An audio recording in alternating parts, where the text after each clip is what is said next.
నమస్కారం, welcome to I dream. నేను మీ విజిత. చాలా మందిలో చూసుకుంటే కరోనా తర్వాత చాలా వయస్సు తక్కువ ఉన్న వాళ్ళలో కూడా గుండె జబ్బులు అనేది ఎక్కువగా చూస్తూ ఉన్నాం.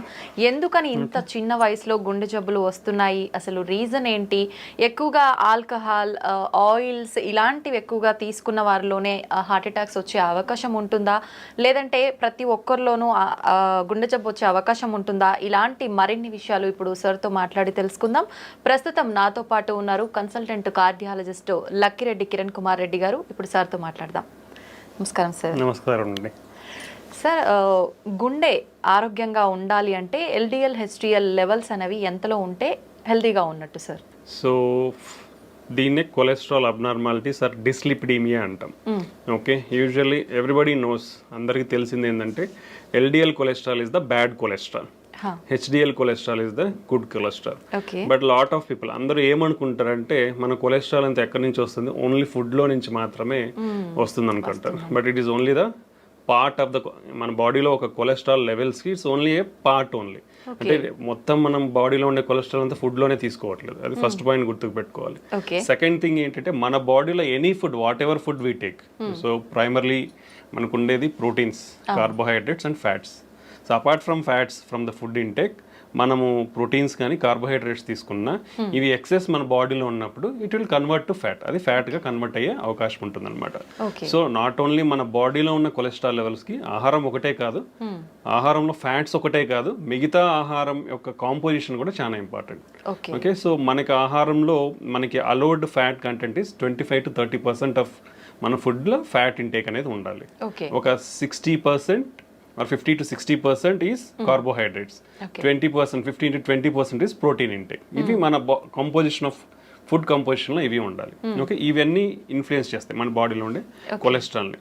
సో రేంజెస్ అనేది చాలా అంటే డిఫరెంట్ కొలెస్ట్రాల్కి ఒక్కొక్క రేంజ్ ఉంటుంది, ఎప్పుడు అబ్నార్మల్ అని చెప్తాం అనేది. దీంట్లో మేజర్ కాంపనెంట్స్ రెగ్యులర్గా మనం బ్లడ్ టెస్ట్ చేసినప్పుడు మనం రెగ్యులర్గా చూసే కాంపనెంట్స్ టోటల్ కొలెస్ట్రాల్ ఒకటి ఉంటుంది. So total cholesterol less than 200 milligrams per deciliter ఉండాలి. If it is more than 250, it is indication for treatment. Okay, triglycerides తీసుకుంటాం.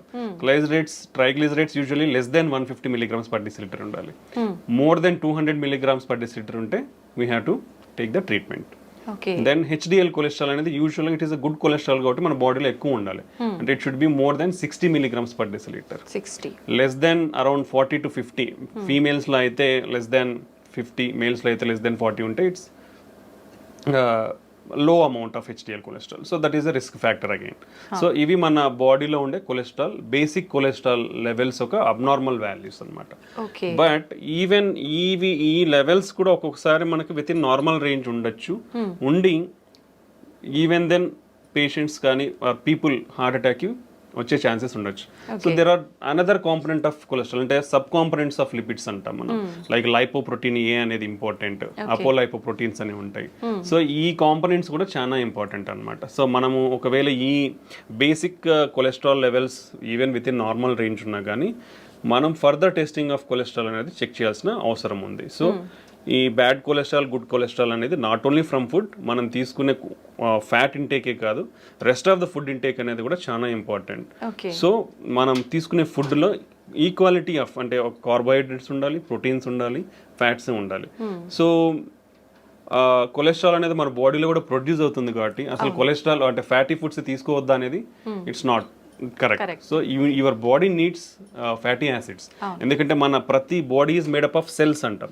ప్రతి సెల్స్ లో కూడా we are having lipid components. So for integrity of our body we need fats, but it should be in a controlled manner, not in excessive manner అనమాట. So for suppose if you take oily foods, when you take deep fried foods, they are unhealthy. How much amount of oil you have to take? So oil is limitation around 4 teaspoons. 4 teaspoons per person. Okay. So that is the limitation of amount. Daily. So daily intake of this. So you should not take more than that. And second thing is then is what is the reusability of the oil? That is most important. You should not reuse it repeatedly. Fry చేసుకుంటాం అలానే పెడతాం మళ్ళీ reuse. So it should not be done. So ఇది ఒకటి. Third thing ఏంటంటే now all the మార్కెట్లో చాలా వరకు పార్షియల్లీ హైడ్రోజనేటెడ్ రిఫైన్డ్ ఆయిల్స్ అనేవి వస్తుంటాయి. Those are not healthy. So whatever it is cold pressed oils or organic oils ఉంటే those are better. So for fat intake. So these are the cholesterol abnormality levels to consider. Okay, ఎక్కువగా అంటే మనం తీసుకునే foods వల్ల కూడా heart attack వచ్చే chance ఉంటుంది కాబట్టి అటువంటి ఫుడ్స్ ఏంటి సార్ అసలు? బేసికల్లీ బేసికల్లీ ప్రతి ప్రాబ్లమ్కి whatever problem you take now it is it related to lifestyle. What is meant by lifestyle? Two basic components of lifestyle is food and exercise. So in the food, healthy food. So what is healthy food? If you come to heart, what is heart healthy food? So usually ga manaki clinical studies and trials lo prove aina diets patterns anedi konni unnai. One of the important diet pattern is called Mediterranean diet pattern antam. So this is Mediterranean anedi oka sea surrounding areas lo they follow this diet pattern. Vallalo heart problems ne chala takku unnai. So that is why it is recommended to safeguard your heart. Heart హెల్తీగా పెట్టుకోనికి that is usually the recommended diet. అంటే దీంట్లో ఏముంటాయి? So బేసికల్ it's like A pyramid. ఈ పిరమిడ్ల base అనేది చాలా పెద్దగా ఉంటుందంటే లార్జ్ అమౌంట్ ఆఫ్ క్వాంటిటీ తీసుకోవాలి. Top of the pyramid small ఉంటుంది కాబట్టి అవి లో అమౌంట్ తీసుకోవాలి. So if you come to the base of the pyramid, first thing is exercise is compulsory in this diet pattern. That everybody has to follow. ఎటువంటి exercise చేయాల్సి ఉంటుంది sir? మనకి guide lines ప్రకారం, అమెరికన్ గైడ్ లైన్స్ ప్రకారం 150 minutes of moderate intensity exercise per week. అంటే daily 30 minutes for 5 days. Moderate intensity exercise అంటే కొంచెం walk, brisk walk are mild cycling కానీ మైల్డ్ స్విమ్మింగ్ కానీ ఇలా చేస్తే that amount of exercise for 30 minutes per day is enough. లేదా high intensity exercises అంటాం. That is required only 75 minutes per week. అంటే 20 minutes for 3 days, like 60 to 75 minutes per week. That is enough. So that even with this minimum exercise, you can stay healthy. Like what are the high intensity exercises? Like jogging and running, full length swimming, tennis ఆడడం, single person tennis ఆడడం, ఇవన్నీ కూడా high intensity exercises. Along with that, for 3 days a week, a minimum time like 15 to 20 minutes of strengthening exercises. That also will have a positive impact on our heart health అనమాట. So these are the exercise recommendations for 1 person to follow. So ఇవి follow అవుతూ then diet. The diet basically contains of whole grains and cereals. అంటే పప్పు దినుసులు అవన్నీ కూడా refined. ఇప్పుడు మనం రైస్ తీసుకోండి, వీట్ తీసుకోండి, whatever the products available in the market they are all refined. So refined foods అనేది యూ షుడ్ స్టాప్. ఒకరు ఈ రిఫైన్డ్ ఫుడ్స్ అనేది తినడం స్టాప్ చేయాలి. Because these are having high glycemic index, high glycemic, so more absorption and immediately sugar levels will rise, hormonal imbalance, insulin imbalance, all this will happen. So you should keep away from this refined foods nunchi dooram undali. Whole grains like whole wheat, brown rice, unpolished rice, ilanti తీసుకొని like millets, other grains, పప్పు దినుసులు ఇవన్నీ ఎక్కువ అంటే minimum daily you should take around 3 servings per day. You have to take these things. Next comes fruits and vegetables. Fruits and vegetables are one of the important component. Vegetarian diet, plant based diet is much healthier than animal based diet. Okay. So daily you should take around 4 to 5 servings of fruits and vegetables. In India, if you come, hardly less than 50% of the population in India eat only one time a week. అంటే ఒక్కసారి మాత్రమే వారంలో fruits తీసుకుంటున్నారు మన భారతదేశంలో. You see how much gap is there. Okay, even vegetables కూడా like daily 4 to 5 servings of vegetables కూడా it is hardly 20 to 25% in whole India. Okay. So you see how much gap in the diet, healthy dietary patterns we are following. Okay, this is one of the important. Next thing is oils. Oils, limited amount. 1 teaspoon is equal to 5 grams. Okay, you should take around 4 to 5 teaspoons per person. That is the limitation amount. And reusable oils anedi undagudu. So among these oils, extra virgin olive oil is the better thing, and any plant based oil is good. Plant based oils lo kuda we have to go for like cold pressed oils. Better avoid refined oils అనేది avoid చేయాలి. దాంట్లో కూడా mono unsaturated or poly unsaturated fatty acids ఉన్న ఆయిల్స్ని prefer చేయాలి. Like sunflower, soybean oil, sesame oil, ఇవి they are good in mono or poly unsaturated fatty acids. Okay, then if you come to poultry or fish, non-vegetarian. In non-vegetarian, usually the preferred is fish. Any oily fish or fish is the preferred non-vegetarian diet. Apart from that, poultry, chicken doesn't have any harmful effects on the heart. So you can take a chicken. That also like 2 to 3 servings per week. Not more than that. Okay. Then if you come to dairy products, dairy also 1 or 2 times a day you can take dairy products. Then on the top, which is the minimal amount, like hardly once in a month, or even less than that, all the processed foods and the red meat. The red meat comes like mutton, lamb, sheep, pork, beef, all this comes under red meat. So it is not advisable to take all these things. And all sugar sweetened beverages like cool drinks, which is the very harmful. బయటికి పోతే చాలు cool drink తాగుతారు, అది అలవాటు అయిపోతుంది అందరికి. So అది avoid చేయాలి. బికాస్ అసలు అంటే హార్డ్లీ మంత్లో వన్స్ అని చెప్తున్నాం, ఇక్కడ అందరు చేసేది అంటే డైలీ 3 times తాగుతారు. You see how much harmfulness we are getting into our body. And all the bakery products, like all are coming from the refined wheat. Like maida nunchi bakery products anni samosal gaani, puffle gaani, even if you see cakes, lot of cream is there. So all things are refined products only. You should avoid. Hardly less than a month you should eat. But this is the bad thing. ఆ పైన ఉండేదే మనం అందరం కింద ఎక్కువ తింటున్నాం. So this is the unhealthy thing you should not follow. So this healthy diet follow avadam anedi chaana important. If you follow this healthy diet and regular exercise, we can control lot of risk factors like sugar gaani, BP gaani, stress levels gaani.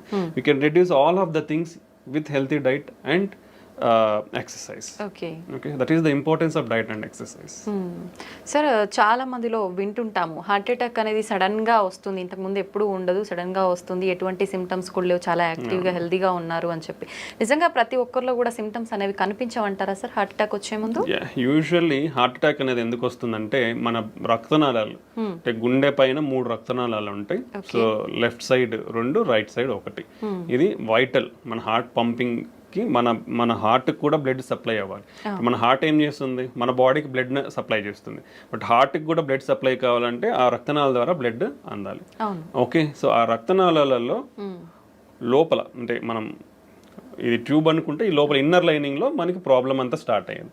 ఈ inner lining లో fat accumulation అనేది depends on various reasons like genetic factors అవ్వచ్చు, మనం ఇప్పుడు discuss చేసిన risk factors like BP, sugar, cholesterol, unhealthy life style, lack of physical activity. ఈ అన్నిటి వల్ల ఏమవుతుందంటే యూజువల్లీ ద జనరల్ ప్రాసెస్ కూడా మనకున్న జెనెటిక్స్ ప్రకారం what are the basic physiology మనకు ఒక ప్రాసెస్ అంటే ఒక మనిషి పుట్టిన తర్వాత ఒక ప్రాసెస్ ఏంటంటే కొలెస్ట్రాల్ అక్యుములేషన్ అనేది అంటే కొవ్వు అనేది పేరుకుపోవడం 10 to 20 years నుంచే స్టార్ట్ అయిపోతుందండి అందరిలోనూ, ప్రతి ఒక్కరిలో. Okay, that is common for all.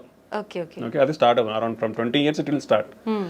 అది ఫర్దర్గా ఎలా హార్ట్ అటాక్ దారి తీస్తుంది అనేది it depends on all these risk factors we discussed. Okay, that's the main thing. So దీంట్లో 2 రకాలు అనమాట. ఈ కొవ్వు అనేది నిదానంగా మన లెవెల్స్ని బట్టి పేరుకుపోతూ వస్తుంటుంది. సో 10% ఉండొచ్చు, 20%, 50%, 70%. If it is more than 70% block ఉంటే మనకి గుండెకి అనేది రక్తం అనేది సరిగా అందక మన హార్ట్ అనేది స్ట్రెస్కు గురి అవుతుంది. ఓకే, ఇది ఒక మెథడాలజీ. సో అలా స్ట్రెస్కు గురైనప్పుడు ఏమవుతుంది, ఇప్పుడు నేను నడుచుకుంటూ పోతున్నాను ఫాస్ట్గా, నాకు ఎక్సర్సైజ్ ఉన్నప్పుడు మన బాడీకి స్ట్రెస్ గురైనప్పుడు ఏమవుతుందంటే మనకు పంపింగ్ ఎక్కువ కావాలి. పంపింగ్ ఎక్కువ కావాలంటే హార్ట్కి బ్లడ్ అనేది ఎక్కువ అందాలి. ఎప్పుడైతే ఈ బ్లాక్ ఉంటుందో, లైక్ ఇప్పుడు ఇలా ఉంది, ఒక ట్యూబ్ ఉంది అనుకోండి, వాటర్ ఫ్లో అవుతుంది. ఇప్పుడు కంప్లీట్ గా నార్మల్ గా ఉన్నప్పుడు ఫాస్ట్ గా ఫ్లో అవుతుంది. అదే నువ్వు హాఫ్ బ్లాక్ అయిపోయింది అనుకోండి, స్లో వస్తుంది. లైక్ ద సేమ్ వే మన హార్ట్ గుండె రక్తనాళాల్లో కూడా ఈ బ్లడ్ అనేది ఈ బ్లడ్ వెజల్ అనేది మూసుకుపోయింది అనుకోండి 70%, బ్లడ్ సప్ అనేది తగ్గిపోతుంది. తగ్గిపోయినప్పుడు హార్ట్ పంపింగ్ అనేది తగ్గుతుంది. అప్పుడు మనకు సిమ్టమ్స్ లైక్ నడిచినప్పుడు కానీ, ఏదైనా పని చేసినప్పుడు కానీ, స్ట్రెస్లో ఉన్నప్పుడు ఆయాసం రావడము, ఛాతీ నొప్పి రావడము, కళ్ళు తిరగడము, వీక్నెస్ లాగా ఉండడము, ఇలా మేనిఫెస్ట్ అవుతుంది కొందరిలో. ఇది అంటే మేజర్ హార్ట్ అటాక్ రాకముందు, సడన్ హార్ట్ అటాక్ రాకముందు ఇలాంటి సిమ్టమ్స్ ఫేస్ అయ్యే ఛాన్స్ ఉంటుంది. బట్ చాలా మంది ఏం చేస్తారంటే ఇవి ఏజ్ తో రిలేటెడ్ అలా వచ్చినాయి అనుకోవడమో, లేదంటే నేను పని చేసినాను కాబట్టి పని చేస్తే ఇలా ఉంటాయి అనుకోవడం అనేది నెగ్లెక్ట్ చేస్తారు. సో ఆ నెగ్లిజెన్స్ వల్ల వీళ్ళు రికగ్నైజ్ చేయకపోవడం వల్ల సడన్ గా హార్ట్ అటాక్ కి గురవుతారు. బట్ ఇది ఒక కాంపోనెంట్ అయితే, ఇప్పుడు మనం 70% అయితే మనకు సిమ్టమ్స్ తెలుస్తాయి. But even sudden heart attacks అనేది ఈ మెకానిజం వేరు. ఈ సడన్ హార్ట్ అటాక్ లో ఏమవుతుందంటే, ఫర్ సపోజ్ 20% బ్లాకే ఉంది మనకి, 20% బ్లడ్ ఫ్లో బాగానే ఉంటుంది. బట్ ఈ అన్కంట్రోల్ షుగర్ కానీ, బీపీ ఎక్కువైనప్పుడు కానీ, లేదా స్ట్రెస్ గురైనప్పుడు కానీ ఇలా ఏమవుతుందంటే ఈ పొర ఉంటుంది, ఏది కొలెస్ట్రాల్ పేరుకుపోయిన దాని మీద పొర, అది సడన్ గా రప్చర్ అయిపోతుంది. ఓకే. బర్స్ట్ అయిపోతుంది. బర్స్ట్ అయినప్పుడు ఈ లోపల ఉండేటివి బ్లడ్లో ఎక్స్పోజ్ అవడం వల్ల మన బ్లడ్లో ఉండే ప్లేట్లెట్స్ కోయాగులేషన్ ఫ్యాక్టర్స్ అంటే బ్లడ్ క్లాటింగ్ ఫ్యాక్టర్స్ అంటాం ప్లేట్లెట్స్, అవి సడన్గా వచ్చేసి అక్కడ అన్ని చేరుకుపోతాయి. చేరుకుపోయినట్టు ఇమీడియట్గా బ్లడ్ వెజల్ అనేది బ్లాక్ అవుతుంది. ఇమీడియట్గా బ్లాక్ అయినప్పుడు సడన్ హార్ట్ అటాక్ వస్తుంది అనమాట. ఇది సడన్ హార్ట్ అటాక్ రానికి ముఖ్య కారణం. ఓకే, సో దానికి మనము ప్రియంటివ్గా మనకున్న రిస్క్ ఫ్యాక్టర్స్ని చెక్ చేసుకోవడం, రెగ్యులర్గా ఉన్న వాటిని కంట్రోల్లో పెట్టుకోవడం, హెల్తీ లైఫ్ స్టైల్ ఫాలో అవడం వల్ల ఇవన్నీ తగ్గించుకునే ఛాన్స్ ఉంటుంది. But we can't completely prevent. We can reduce the chances but we can't completely prevent. Okay, ఇది mechanism of heart attack. So ప్రీవియస్గా ఏ సిమ్టమ్స్ లేని వాళ్ళు కూడా ఈ 20% ప్లాక్స్ అనేది సడన్గా బర్స్ట్ అయినప్పుడు సడన్ హార్ట్ అటాక్ వచ్చే అవకాశం ఉంటుంది అనమాట. ఓకే, ఇది అక్యూట్ హార్ట్ అటాక్ అంటాం. మనం ఫస్ట్ ప్రీవియస్గా స్లోగా నడిచేటప్పుడు వచ్చేదాన్ని chronic coronary syndromes, chronic heart attack లాగా చెప్పొచ్చు అనమాట. ఇది మనకు హార్ట్ అటాక్ వచ్చే విధానం. ఓకే సార్, ఇందాక మీరు కూడా చెప్పారు చాలా మంది నెగ్లెక్ట్ చేస్తారు ఇలాంటి సిమ్టమ్స్ ఉన్నప్పుడు అని. కొంతమంది అనుకుంటారు గ్యాస్ట్రిక్ ప్రాబ్లం వల్ల కూడా నొప్పి వస్తుంది అని చెప్పి. అది ఇది ఆయాసం నార్మల్గా కొంచెం వెయిట్ ఎక్కువ ఉన్న వాళ్ళకి కానీ, కొంతమంది ఎక్కువ ఎక్సర్సైజ్ చేయని వాళ్ళకి కానీ వస్తూనే ఉంటుంది. దీనికి దానికి డిఫరెన్స్ తెలుసుకునే అవకాశం ఉంటుందా సార్? ఇప్పుడు యూజువల్గా హార్ట్ అటాక్లో వచ్చే పెయిన్ ఏంటంటే మనం ఛాతీ చాలా బరువు ఉంటుంది అనమాట. అంటే ఒక 100 kgs వెయిట్ పెట్టినట్లు ఉంటుంది మన ఛాతీ మీద. ప్రెషర్ ఫీల్ అవుతాం. ఓకే, నొప్పి కాదు, basically it's like discomfort. Heavy బరువు పెట్టేస్తే ఏమవుతుంది, ఊపిరి ఆడకుండా అవుతుంది. సో ఆ బరువుతో పాటే మనకి ఈ ఊపిరి ఆడకుండా ఉండే సెన్సేషన్ తెలుస్తుంది అనమాట. So that is typical of heart attack. Okay, అది చాలా ఇంపార్టెంట్. అలా కాకుండా సమ్ టైమ్స్ సూదులు కూర్చున్నట్లు ఉండడం కానీ, లేదా ఏదో మైల్డ్గా నలతగా ఉండి మైల్డ్ పెయిన్ తెలుస్తూ ఉంది, లేదా ఆ పెయిన్ ఇట్లా చేతికంతా పాకుతున్నట్లు తెలియడము, దాంతో పాటు వామిటింగ్ వచ్చిన సెన్సేషన్ ఉండడం కానీ, లేదా కళ్ళు తిరిగినట్లు ఉండే అవకాశం ఉంటుంది. ఓకే, చెమటలు పట్టిపోతాయి, చాలా ఎక్కువ పట్టిపోతాయి చెమటలు. సో ఇలా కూడా సిమ్టమ్స్ ఉండొచ్చు అనమాట. Okay, so but gastric pain ఎలా ఉంటుంది యూజువల్గా ఏంటంటే మనకి కొంచెం ఈ పొత్తి కడుపులో మంటగా ఉంటుంది. మంటగా ఉండి ఆ పైకి గ్యాస్ట్రిక్ రిఫ్లక్స్ అంటాం, యాసిడ్ కాబట్టి ఆ రిఫ్లెక్షన్ కూడా ఇక్కడ నుంచి ఇక్కడ వరకు కూడా మనకు బర్నింగ్ ఉంటుంది గొంతు వరకు. యూజువల్గా గ్యాస్ట్రిక్ పెయిన్ అలా ఉంటుంది అనమాట. But any type of pain అంటే మనం డిస్క్రైబ్ చేసుకున్న పెయినే హార్ట్ అటాక్ ఉండాల్సిన అయితే ఉండదు. అది టిపికల్. అలా ఉంటే కంపల్సరీ హార్ట్ అటాక్. బట్ అలా కాకుండా కూర్చున్నట్లున్న పెయిన్గా ఉన్న అది కూడా హార్ట్ అటాక్ అయి ఉండొచ్చు. Okay, any pain. That's why నేను ఎప్పుడు ప్రతి ఇంటర్వ్యూలో ప్రతి ఒక్కరికి నేను ఒకటే చెప్తాను, నీకు ఎటువంటి ఛాతీ నొప్పి వచ్చినా ఒక 30 సంవత్సరాలు 40 సంవత్సరాలు దాటిన తర్వాత నెగ్లెక్ట్ చేయొద్దండి. గ్యాస్ ట్రబుల్ పెయిన్ అనుకోవద్దండి, లేదా కండరాల నొప్పి అని అనుకోవద్దండి, లేదా ఎముకలు నొస్తున్నాయని అనుకోవద్దండి. మీకు ఆ నొప్పి తగ్గట్లేదు, విపరీతమైన నొప్పి ఉంది, ఆ ఇంటెన్సిటీ అంటాం, పెయిన్ ఇంటెన్సిటీ అంటాం, మైల్డ్గా ఉంది, పెరుగుతుంది, ఆ ఇంటెన్సిటీ అలా పెరుగుతూ ఉన్నా, సో అలాంటప్పుడు ఇమ్మీడియట్గా ఒకే ఒక చిన్న టెస్ట్, ఈసీజీ టెస్ట్ అంటాం. జస్ట్ హాస్పిటల్ ఎక్కడికి పోయినా, ఏ చిన్న క్లినిక్ పోయినా majority of the times diagnostic సెంటర్లలో కూడా ఈసీజీ అవైలబిలిటీ ఉంటుంది. సో అలా ఇబ్బంది ఉన్న వాళ్ళు ఒక చిన్న ECG, that cost very less than around 200 to 300 కంటే ఎక్కువ ఉండదు ఈసీజీ అనేది. ఓకే, సో ఎక్కడికి పోయినా అలాంటి ఈసీజీ అనేది తీస్తారు. సో ఆ చెస్ట్ పెయిన్ అనేది ఎటువంటి చెస్ట్ పెయిన్ ఉన్నా ఒక ఈసీజీ తీసుకుంటే ప్రాణం కాపాడుకోవచ్చు.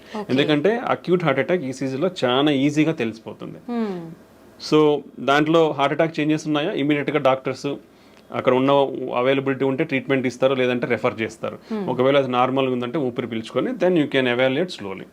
Okay, so any type of chest pain, ఎటువంటి ఛాతీ నొప్పి ఉన్నా కానీ ఏ మాత్రం నిర్లక్ష్యం చేయకుండా ఇమీడియట్గా ఒక ఈసీజీ టెస్ట్ తీసుకొని మీ ప్రాణాలను కాపాడుకోండి. That's the good thing. Sir, once pain వచ్చింది అనగానే వెంటనే టెన్షన్ ఎక్కువైపోతుంది, అసలు పక్కన ఉన్న వాళ్ళకి కూడా ఏం చేయాలనేది అర్థం కాదు.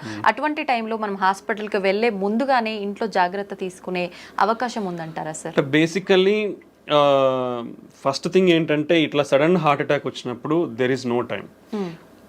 Even with this latest technological advancements, మనకు ఇంతకుముందు హార్ట్ అటాక్ ఎలా కనుక్కోవాలో రీచబిలిటీ ఉండేది కాదు, ఏది ఇన్వెస్టిగేషన్స్ కానీ. ఇప్పుడు ఎక్కడికి పోయినా, ఏ చిన్న విలేజ్కి కానీ చిన్న టౌన్కి వెళ్ళినా ఫాస్ట్గా వెళ్ళొచ్చు, ఈసీజీ తీయించుకోవచ్చు, డయాగ్నోస్ చేసుకోవచ్చు. ఇంత అడ్వాన్స్మెంట్స్ ఇన్ ట్రాన్స్పోర్టేషన్ ఉన్న, టెక్నాలజీలో ఉన్న, ఈవెన్ ఇప్పటికీ కూడా before reaching the hospital 50% of the people die at home or during the transport to hospital. So that much severity is the heart attack. So it doesn't give time. Basically it doesn't give time. It depends on lot of factors. Heart attack వచ్చిన వాళ్ళు sudden గా చనిపోవచ్చు ఇంట్లో. ఇప్పుడు మనం చాలానే వింటుంటాం నిద్రలోనే చనిపోయినారు.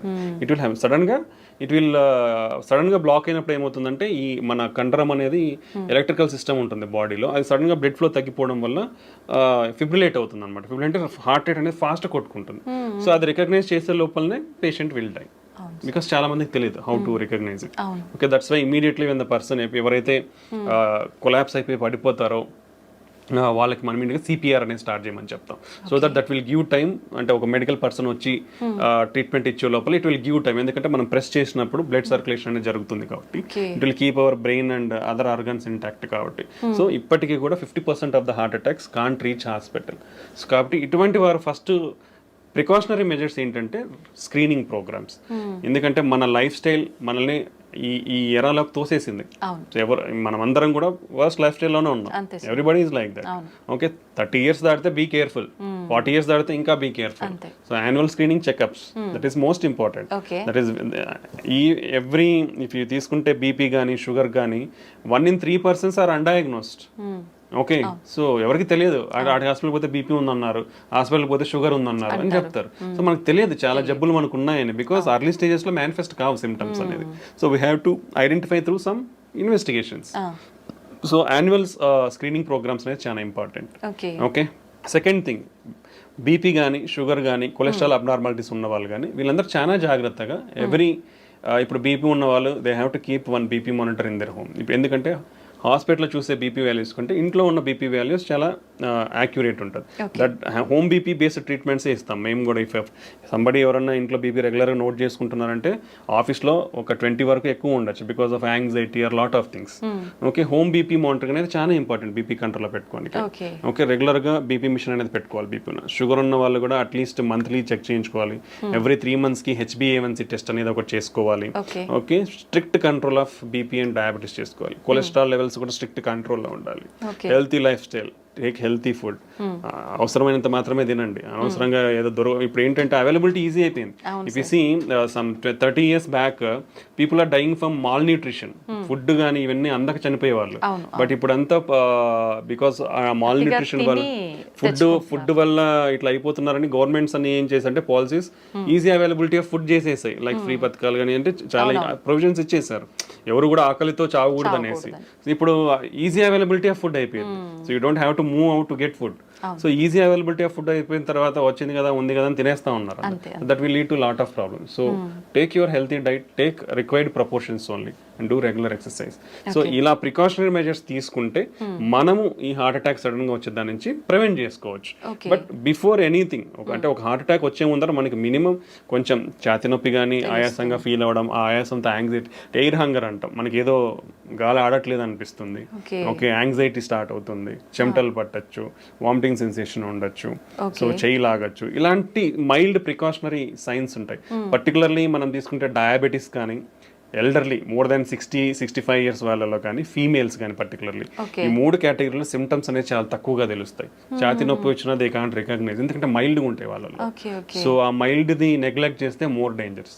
So particularly females, elderly people more than 60-65 years and diabetes ఉన్న వాళ్ళు ఎంత మైల్డ్ సిమ్టమ్ ఉన్నా ఇమీడియట్గా they should go to hospital and evaluate. దాన్ని సరి చేసుకుంటే మనము అర్లీగా రికగ్నైజ్ చేసుకొని will prevent further complications.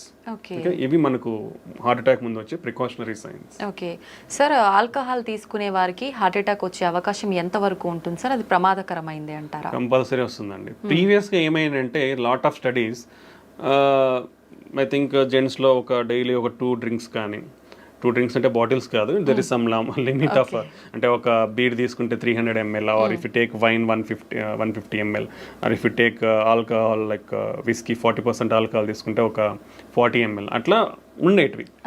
Like 2 drinks per day for men and 1 drink per day for women అనేది. But all the recent guidelines for the past 2 years మనకు వచ్చిన clinical trials and studies, what ever alcohol you take it is risky only.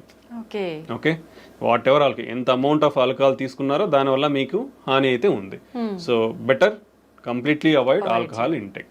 Okay, that's the recent study shown us. Previous గా ఏదో some health benefits అని అందరూ అనుకుంటా ఉండేవాళ్ళు, but there is nothing like that. Whatever amount of alcohol you take, your మీ health అనేది damage అవుతూ వస్తుంది. Some day it will accumulate and cause major big problems అన్నమాట. సో ఇలా ఒకటి ఉంటుంది. రెండోది, ఆల్కహాల్ అనేది ఎప్పుడో ఒకసారి కదా తాగేది అనుకొని ఈ రోజు వేసేసేయాలి బాటిల్స్ అనుకొని 3 బాటిల్స్ ఇట్లా తీసుకునే వాళ్ళు ఉంటారు కొందరు. ఎప్పుడో ఒకసారి తీసుకుంటున్నాను కదా, అది కూడా రాంగ్. ఎందుకంటే అంత బింజ్ ఆల్కహాల్ డ్రింకింగ్ అంటాం దాన్ని. సో ఆ బింజ్ ఆల్కహాల్ డ్రింకింగ్ లో ఏమవుతుందంటే హార్ట్ రేట్ అబ్నార్మాలిటీస్ ఉంటాయి. హార్ట్ రేట్ అబ్నార్మాలిటీస్, సడన్ గా హార్ట్ రేట్ ఎక్కువైపోయి patient may die. Okay, so binge alcohol drinking avoid completely. Okay, that is second most important. Chronic alcohol intakes, రోజు 2 తీసుకుంటున్నా 3 తీసుకుంటున్నా, నాకేమైతుంది, నేను బాగున్నా కదా, టెస్ట్లన్నీ చేయించుకున్నా నార్మల్గా ఉన్నాయి, పోయినసారి చేయించుకున్నా ఈసారి చేయించుకున్నా నార్మల్గా ఉన్నాయి అనుకుంటారు. But some day your heart is going to fail. So alcoholic cardiomyopathy అంటాం.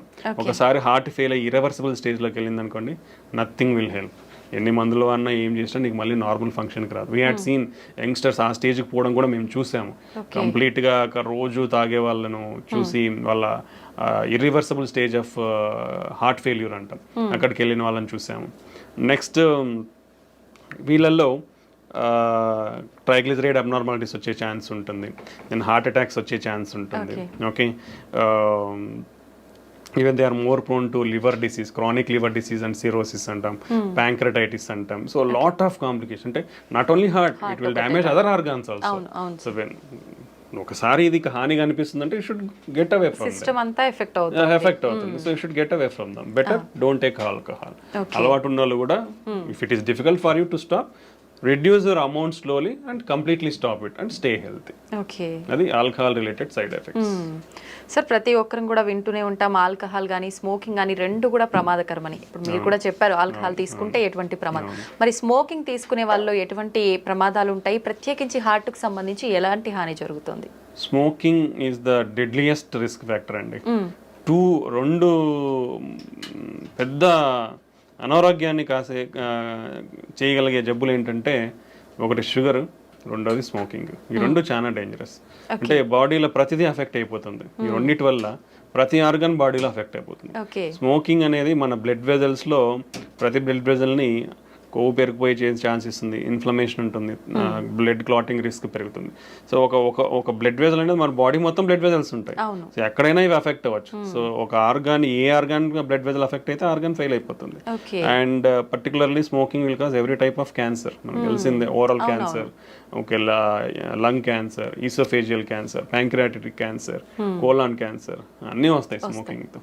Okay, and heart, definitely smoking హార్ట్ అటాక్స్కి one of the biggest cause. Smoking వల్ల ప్రపంచంలో సంవత్సరానికి 1 బిలియన్ పీపుల్ ఆర్ డయింగ్. ఇండియాలో 1 million people are dying because of smoking. Almost 30% of the Indians are smokers. Okay, ఇది మన statistics. So that much serious side effects ఉన్నప్పుడు you should completely stop it. Usually governments కూడా they are not able to ban because of I don't know lot of reasons, but they are bringing lot of strict regulatory measures. Every pack మీద completely avoid smoking అనేది definitely ఉంటుంది.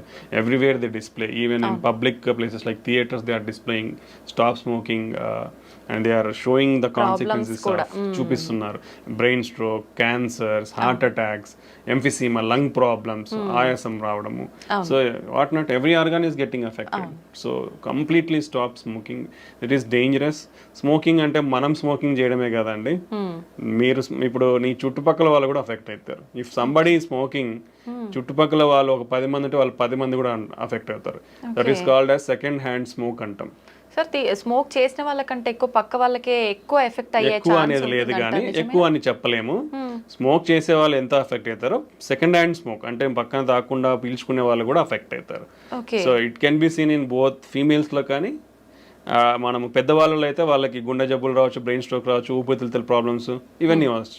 చిన్నపిల్లలలో కూడా వాళ్ళకి ఊపిరితిత్తుల problems, recurrent respiratory tract ఊపిరితిత్తుల infections, are ఏంటి upper respiratory tract infections, low birth weight, ఇలా చాలా కారణాలు ఉండే అవకాశం. సో ఒక ఫ్యామిలీలో మీరు ఇంట్లోనే తాగుతున్నారంటే మీ వైఫ్ అఫెక్ట్ అవుతుంది, మీ పిల్లలు ఇబ్బంది అవుతారు. ఓకే, ఆల్వేస్ రిమెంబర్ ఒక సిగరెట్ తాగే మనిషి నేనేదో తాగుతున్నా నా ఆరోగ్యం పాడైపోతుంది అని అయితే ఎప్పటికీ అనుకోవద్దండి. మీ ఆరోగ్యం కూడా ఆరోగ్యమే కాబట్టి స్టాప్ చేయండి. మీ ఆరోగ్యంతో పాటు మీరు స్మోక్ చేయడం వల్ల పక్కన వాళ్ళ ఆరోగ్యాన్ని కూడా నాశనం చేస్తున్నారు. సో పక్కన వాళ్ళు కూడా కొంచెం ఇనిషియేటివ్ తీసుకొని అలా ఎవరైనా చేసినప్పుడు వాళ్ళకి ఇవి చెప్తే వాళ్ళు అట్లీస్ట్ పోయి పక్కకు పోయినా తాగేస్తారు, లేదంటే మానేయమన్నా మానేస్తారు అప్పుడు. Okay, so and you should encourage smokers.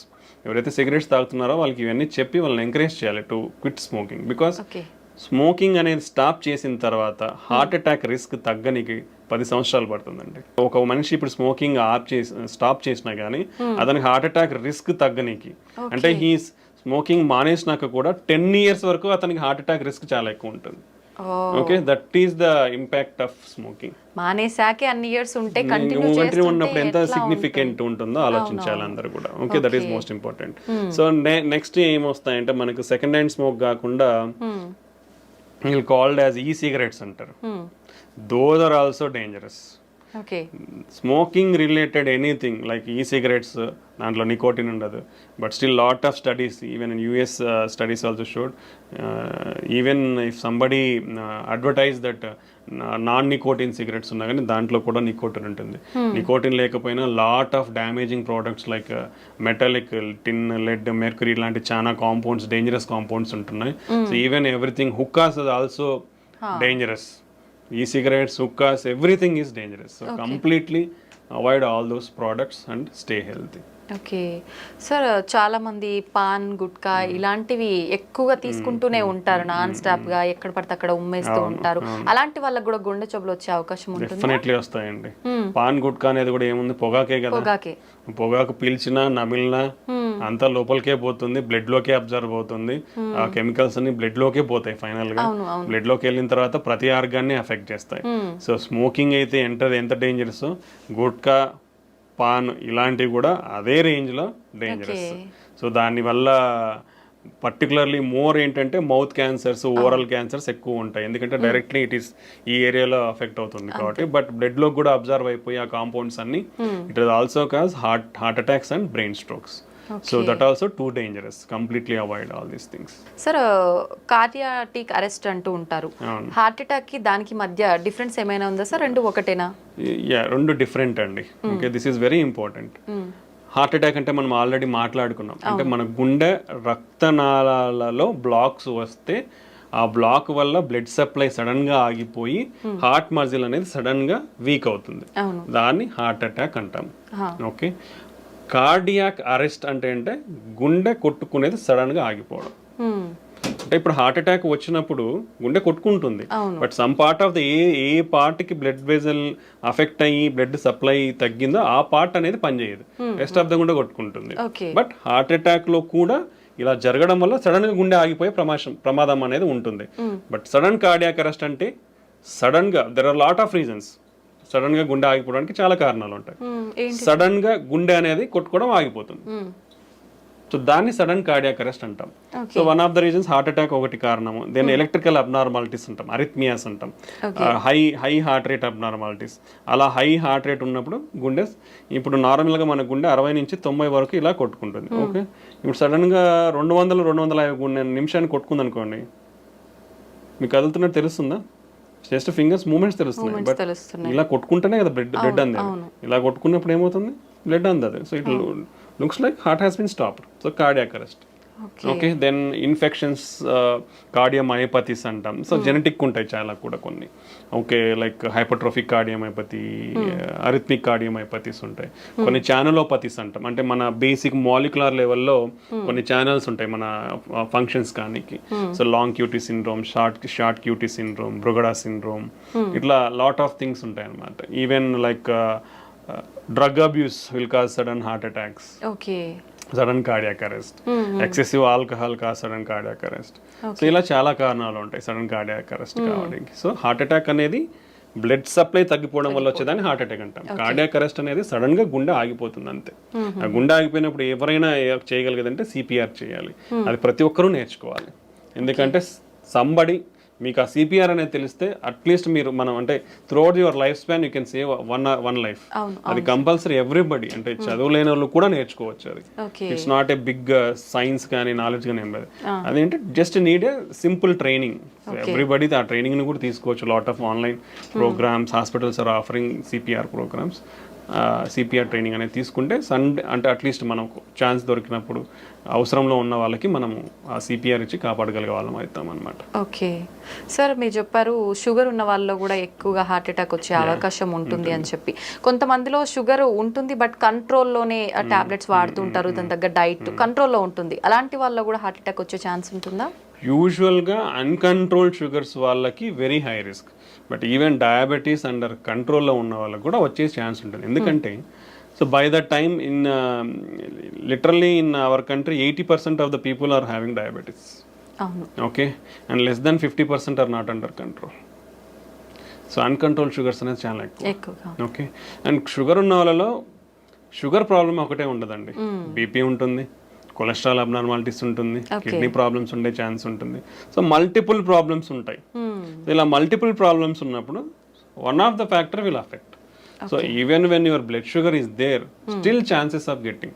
And చాలా మందికి షుగర్స్లో మేము డయాబెటిక్స్లో ఏంటంటే మేము యాంజియోగ్రామ్స్ చేసినప్పుడు చూస్తాం. ఎందుకంటే వాళ్ళు ఆయాసం రావడమో లేదంటే ఛాతీ నొప్పి వస్తుందని నడిస్తే ఛాతీ నొప్పి వస్తుంది రావడమో జరుగుతూ ఉంటుంది మెజారిటీ.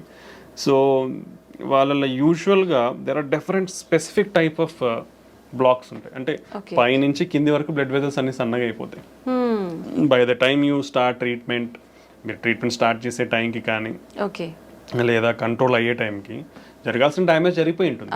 ఇప్పుడు మీరు కంట్రోల్ అవ్వకముందు షుగర్ కంట్రోల్ అయ్యే లోపలనే మీకు 60% 70% బ్లాక్స్ ఉన్నాయనుకోండి, చిన్న ఈవెంట్ చాలు ఫ్యూచర్లో. అంటే షుగర్ కంట్రోల్లో ఉన్న బీపీ పెరిగినా లేదంటే స్ట్రెస్లో ఉన్నా లేదంటే ఒక ఇన్ఫెక్షన్ వచ్చినా హార్ట్ రేట్ పెరిగిపోయినా ఇట్లా ఏదో ఒక ఫ్యాక్టర్ వచ్చినా హార్ట్ అటాక్ కానీ వచ్చే అవకాశం ఉంటుంది అనమాట.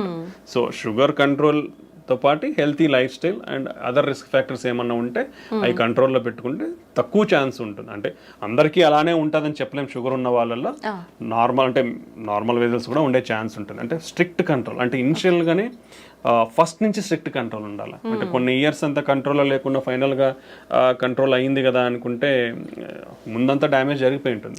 వెన్ ఎవర్ మీకు షుగర్ ఉందని తెలిసినప్పటి నుంచి మీరు స్ట్రిక్ట్ కంట్రోల్లో పెట్టుకోవాలి. ఇప్పుడు కంట్రోల్ అయింది, చాలా మంది ఒక క్వశ్చన్ కూడా అడుగుతుంటారు, సార్ షుగర్ టాబ్లెట్స్ వాడుతున్నాం కంట్రోల్ అయింది కదా టాబ్లెట్స్ తగ్గిస్తారా అని. మీరు టాబ్లెట్స్ తీసుకుంటున్నారు కాబట్టి కంట్రోల్లో ఉంది.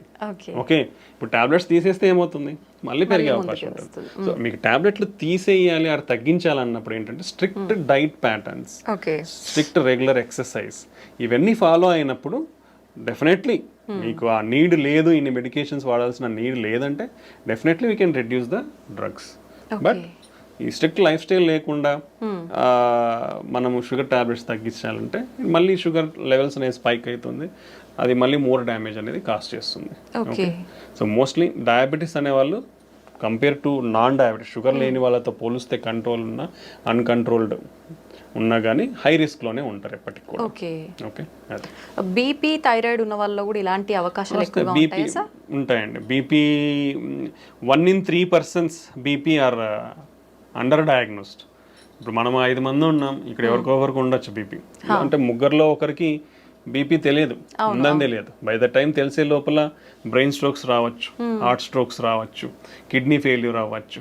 సో ఇవి అన్ని ఆర్గాన్స్ని ఎఫెక్ట్ చేస్తాయి. బీపీ షుగర్ అనేటివి ఒక గుండెనే కాదు మిగతా ఆర్గాన్స్ కూడా ఎఫెక్ట్ అవుతాయి. చాలా మంది కిడ్నీ పేషెంట్స్ సడన్గా హై బీపీ అంటే ఎవరు చెక్ చేయించుకోరు కదా రెగ్యులర్గా. దట్స్ వై రెగ్యులర్ చెకప్ అనేది చాలా ఇంపార్టెంట్ అండి. ఒకసారి ఇప్పుడు గవర్నమెంట్ హాస్పిటల్స్ ఉన్నాయి, లేదంటే క్లినిక్స్ ఉన్నాయి, చాలానే ఇప్పుడు అవైలబిలిటీ వచ్చేసింది. లేదంటే ఇంట్లో బీపీ మానిటర్ పెట్టుకొని ఆటోమేటిక్ ఇంకోరు వచ్చి చూడాల్సిన అవసరం లేదు. ఇప్పుడు ఇంట్లో కనెక్ట్ చేసుకొని చూసుకున్నా మనకు బీపీ ఉందా లేదా తెలిసిపోతుంది. సో అప్పుడప్పుడు అనేది ఈ బీపీ మెజర్మెంట్ షుగర్ టెస్టింగ్ అనేది కంపల్సరీ చేయించుకుంటూ ఉండాలి. అంటే ఇవన్నీ ఎక్కువైపోతున్నాయి because of our lifestyle. So ఇవి చెక్ చేసుకోవడం వల్ల మనం జాగ్రత్త పడి మన ఆరోగ్యాన్ని కాపాడుకున్న వాళ్ళం అవుతాం అన్నమాట. సో బీపీ ఉన్న వాళ్ళు కూడా మోస్ట్లీ హార్ట్ అటాక్స్ కానీ బ్రెయిన్ స్ట్రోక్స్ కిడ్నీ ఫెయిల్యూర్స్ అనేది చాలా ఎక్కువ రేట్స్ అనేది ఉంటుంది. ఒకరిలో ముగ్గురు బీపీ ఉందనేది అండర్ డయాగ్నోస్డ్ ఉంది. ఆల్మోస్ట్ ఏవైతే హార్ట్ అటాక్స్ వస్తున్నాయో బ్రెయిన్ స్ట్రోక్స్ వస్తున్నాయో వీళ్ళల్లో 55% మందికి బీపీ ఉంటుంది. Okay, and BP almost 12% deaths cause చేస్తుంది. Okay, that much significant. BP వల్ల ఈవెన్ మన మెయిన్ బ్లడ్ వెజల్ అయోటా ఉంటుంది, అది కూడా లైక్ రప్చర్ అయ్యే, డిసెక్షన్స్ అయ్యే అన్కంట్రోల్డ్ ఉంటే మన బ్రెయిన్లో హెమరేజ్ అయ్యే ఛాన్స్ ఉండొచ్చు. ఇలా lot of complications. Okay. So BP అనేది మనం ఇంట్లోనే చెక్ చేసుకోవచ్చు because of availability of technology nowadays.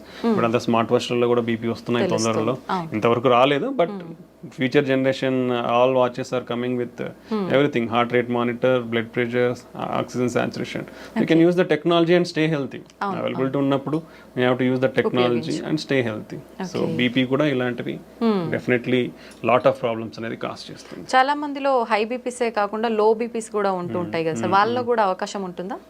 అంటే లో బీపీ ఇస్ డిఫరెంట్ ఎంటిటీ అండి. ఓకే, హై బీపీ అంటే యూజువల్గా నార్మల్ ఈజ్ 120/80 అంటాం, అంటే పైన సిస్టోలిక్ కింద డయాస్టోలిక్. మోర్ దెన్ 130/85 ఈజ్ అబ్ normal. More than 140/90 is called stage 2. Okay, stage 3 అంటే మోర్ దెన్ 180/120. సో ఇవి మన staging of BP levels. Okay, so border line అంటే నార్మల్ లో లెవెల్ ఆఫ్ నార్మల్ బీపీ అంటే 90/60. సో పైన 90 ఉండడం, కింద if it is less than that, less than 90/60 ఉంటేనే మనం లో బీపీ అంటాం. బట్ ఈ బార్డర్ లైన్ బీపీ అనేది కొందరిలో ఉండొచ్చు. యూజువల్లీ ఫీమేల్స్ సన్నగా ఉన్న వాళ్ళల్లో, వెయిట్ తక్కువ ఉన్న వాళ్ళలో ఇలా బీపీ అనేది లోవర్ లెవెల్స్ ఉండొచ్చు. ప్రెగ్నెంట్స్లో కూడా కొంచెం బీపీ అనేది లో లెవెల్లో ఉండొచ్చు. సో కొందరిలో ఇది నార్మల్ వేరియంట్, అంటే it's not low BP is not borderline BPs are normal variant. Low BP అనేది డిఫరెంట్ కాజెస్, లైక్ ఇప్పుడు ఏదైనా హార్ట్ అటాక్, హార్ట్ వీక్ ఉండడం కానీ, హార్ట్ ఫెయిల్యూర్ ఉండి హార్ట్ వీక్ ఉండడం కానీ, లేదా ఇప్పుడు వామిటింగ్స్, డయేరియల్ అయిపోయినప్పుడు, ఫ్లూయిడ్ లాస్, బ్లడ్ మన బాడీ నుంచి ఫ్లూయిడ్ లాస్, డిహైడ్రేషన్ ఉన్నప్పుడు బీపీ అనేది తగ్గుతుంది. ఓకే, దెన్ ఇన్ఫెక్షన్స్ ఉన్నప్పుడు తగ్గే అవకాశం ఉంటుంది. సో ఇలా చాలా కారణాలు ఉంటాయి లో బీపీ అనేది. సో అది మనం చూసుకోవాలి దేనివల్ల. ఒకవేళ నిజంగానే లో బీపీ ఉందంటే ఏమైనా ప్రాబ్లం ఉందనేది చెక్ చేసుకోవాల్సి ఉంటుంది. బట్ యూజువల్గా అయితే లో బీపీ అనేది ఉండదు. Okay, until unless some problem is there, low BP అనేది ఉండదు. ఓకే సార్, హార్ట్ పెయిన్ వచ్చింది అనగానే వెంటనే ఏదైనా ట్యాబ్లెట్ వేసుకుంటే కనుక ఇది మనం కొంతలో కొంత తగ్గించుకోవచ్చు, హాస్పిటల్కి వెళ్ళే లోపే అని ఏదైనా ట్యాబ్లెట్ ఉందా సార్? అంటే అది అందరూ తీసుకోలేమండి బేసికల్లీ. ఇప్పుడు ఎవరికి వస్తుంది ఎవరు తెలియదు కదా. ఇప్పుడు మనం రోజు ఎన్ని టాబ్లెట్స్ పెట్టుకొని తిరుగుతామండి, ఎవరు తిరగలేం కదా. సో అదే దానికంటే ఏంటంటే ఇలా ఒక టాబ్లెట్ అనేది కాకుండా, అంటే ఇప్పుడు టాబ్లెట్స్ అనేది ప్రిస్క్రిప్షన్ ఉంటే కూడా ఎవరు ఇవ్వరండి. ఓకే, సో ఆల్రెడీ ఇప్పుడు పేషెంట్స్ లైక్ షుగర్ కానీ, బీపీ ఉంది, బీపీ వాళ్ళు, కొలెస్ట్రాల్ ఉన్న వాళ్ళు, ఆల్రెడీ హార్ట్ అటాక్ వచ్చిన వాళ్ళు, బ్రెయిన్ స్ట్రోక్ వచ్చిన వాళ్ళు, లేదా స్టంట్లు కానీ బైపాస్ చేయించుకున్న వాళ్ళల్లో రికరెంట్గా వచ్చే ఛాన్స్ ఉంటుంది. అలాంటి వాళ్ళకి ఆల్రెడీ బ్లడ్ థిన్నర్స్ ఉంటాయి. వాళ్ళల్లో మనం ఒకవేళ అలాంటి సిమ్టమ్స్ ఉన్నప్పుడు ఆ బ్లడ్ థిన్నర్స్ని మనం ఇచ్చిన డోస్ లైక్ ఆ టాబ్లెట్స్ని ఒక 2 టాబ్లెట్స్ కానీ అలా తీసుకుంటే వాళ్ళకి ఇన్స్ట్రక్షన్స్ ఉంటాయని, మన ఇన్స్ట్రక్షన్స్ ప్రకారం తీసుకుని ఉంటే ఆ సైన్స్ ఉన్నప్పుడు వాళ్ళు తీసుకున్నప్పుడు ప్రివెంట్ చేసి, అంటే రికరెంట్ అటాక్స్ ప్రివెంట్ చేసేదానికి ఉపయోగపడుతుంది. అంటే ఆల్రెడీ అఫెక్ట్ అయిన వాళ్ళకి, ఎందుకంటే వాళ్ళ దగ్గర ఆల్రెడీ రెడీలీ అవైలబుల్ ఉంటాయి. అలా మిగతా వాళ్ళ దగ్గర రెడీలీ అవైలబుల్ ఉండవు కదా. అవైలబుల్ ఉన్న వాళ్ళు ఏంటంటే ఫస్ట్ నిర్ధారణ చేసుకోవాలి. పెయిన్ ఎందుకు వస్తుందో తెలియనప్పుడు నువ్వు టాబ్లెట్స్ మింగేస్తాను సార్ అంటే ఎట్లా, కష్టం కదా. సో దానికి ఇమీడియట్ గా ఎనీ చెస్ట్ పెయిన్ నెగ్లిజెన్స్ లేకుండా ఒక చిన్న ఈసీజీ దించుకోండి. ఈసీజీలో ఉంటే మీకు డాక్టర్ ఇస్తారు టాబ్లెట్స్, లేదంటే అవసరం లేదు. ఓకే, సో అలా ప్రతి ఒక్కరు టాబ్లెట్స్ అనేది మింగడానికి కరెక్ట్ కాదు. యూజువల్గా ఏంటంటే మనకి ఇలా రిస్క్ ఫ్యాక్టర్స్ ఉన్న వాళ్ళల్లో we'll having scoring systems. Okay, వాళ్ళ రిస్క్ని ఎవాల్యుయేట్ చేసే స్కోరింగ్ సిస్టమ్స్ ఉంటాయి మనకి. So like intermediate to high risk అంటాం. అలా ఉన్న వాళ్ళకి వీ కెన్ డాక్టర్స్ వీళ్ళు ప్రిస్క్రైబ్, అంటే హార్ట్ అటాక్ రాకుండా బ్లడ్ థిన్నర్స్ అనేది ఇస్తామన్నమాట. సో అలాంటి వాళ్ళ దగ్గర ఉన్నప్పుడు వాళ్ళు తీసుకోవచ్చు, నాట్ ఎవ్రీబడి. సార్, ప్రత్యేకంగా లేడీస్ విషయానికి వస్తే హార్ట్ అటాక్ రావడానికి ఇవి రీజన్స్ అని చెప్పొచ్చే రీజన్స్ ఏమైనా ఉన్నాయా? అంటే usually ladies are under represented అండి. లాట్ ఆఫ్ క్లినికల్ ట్రయల్స్లో చూసుకుంటే ఎక్కువ మంది జెంట్స్లోనే ఎవాల్యుయేట్ చేసిన, ఫీమేల్స్ని evaluate. So there is lot of discrepancy in the data also. అంటే వీళ్ళని ఎక్కువ రిప్రజెంట్ చేసినారు కాబట్టి వీళ్ళని ఎక్కువ, వీళ్ళని రిప్రజెంట్ చేయలేదు కాబట్టి తక్కువ అన్నట్లు ఉంటుంది. బట్ ఫీమేల్స్కి మేల్స్ ఆల్ ఈక్వల్లీ ఇద్దరు కూడా హార్ట్ అటాక్ రావడానికి సమానమైన ఛాన్సెసే ఉంటాయి. సో వీళ్ళ అంటే బీపీ, షుగర్, కొలెస్ట్రాల్ ఇవన్నీ కూడా యాజ్ జెంట్స్ ఫీమేల్స్ సేమ్ రిస్కే ఉంటుంది. బట్ ఫీమేల్స్లో తీసుకుంటే like they are more prone to some special category. అంటే మన వెజల్స్ అనేది మెయిన్ వెజల్స్ అంటే మ్యాక్రో వెజల్ అంటాం, Okay. కింద దాని చివర్లో వచ్చేది మైక్రో వెజల్. ఈ మైక్రో వాస్కులేచర్ అబ్స్ట్రక్షన్స్ కొంచెం ఫీమేల్స్లో ఎక్కువ ఉంటుంది. That is the first point. రెండోది females are more sensitive, like ఇది కాల్డ్ వాసోస్పాజమ్ అంటే వెజల్ ఉండేది సడన్ గా ముడుచుకుపోతుంది. Okay. ఇలా స్పాజమ్ కి females are more prone emotionally also. ఇది కాల్డ్ ఎమోషనల్ హార్ట్ సిండ్రోమ్ కూడా ఉంటుంది మనకి, సాకోసోబో సిండ్రోమ్ అంటాం. అంటే సడన్ ఎమోషనల్లీ అయినారనుకోండి సడన్ గా హార్ట్ అటాక్ లాగా ప్రజెంట్ అయ్యే ఛాన్స్ ఉంటుంది. అది more in females. And sometimes spontaneous coronary artery dissection అంటాం. అంటే మన బ్లడ్ వెజల్ సడన్ గా ఇట్లా కోత రావడం అనమాట. అలా కోత వచ్చినప్పుడు బ్లడ్ ఫ్లో తగ్గిపోతుంది, హార్ట్ అటాక్ లాగా ప్రజెంట్ అయ్యే ఛాన్స్ ఉంటుంది. సో అలా ఫీమేల్స్ లో కొంచెం ఎక్కువ వచ్చే అవకాశం ఉంటుంది. Okay. And then like post menopause hormonal disturbances వల్ల కూడా కొంచెం హార్మోనల్ చేంజెస్ అన్ని జరిగి కొంచెం హార్ట్ అటాక్స్ ఎక్కువ వచ్చే అవకాశం ఉండొచ్చు. And second thing under representation. నేను అదే చెప్పాను కదా, అంటే they are neglected a bit usually in the society. Previously, right now everything is changing, is going in equality. ప్రీవియస్గా అంటే ఫ్యామిలీలో అయినా ఎవరైనా తీసుకుంటే ఫీమేల్స్లో ఒకవేళ ఏదైనా సిమ్టమ్స్ చెప్తే లైట్గా తీసుకునేవాళ్ళు. అలా ఆ నెగ్లిజెన్స్ అనేది ఉండకూడదు ఇప్పుడు వాళ్ళు, ఎందుకంటే they are also equally affected by health. So వాళ్ళలో ఆ నెగ్లిజెన్స్ చూపించకుండా వాళ్ళకు కూడా ఇమీడియట్ ట్రీట్మెంట్ తీసుకుంటే you can give better care to our family members ఫీమేల్స్కి. ఓకే, ఇదొకటి. దెన్ ప్రెగ్నెన్సీలో that is most important nowadays. Pregnancy ఉన్నప్పుడు you should take care of your health very properly. మీకు బీపీ కానీ షుగర్ కానీ ఇలా complications ఏమున్నా కానీ these are all carrying forward. So if anybody develops BP or thyroid disorders or sugar in pregnancy, they are more prone to risk for getting heart problems in future. Okay. So you should manage your pregnancy well.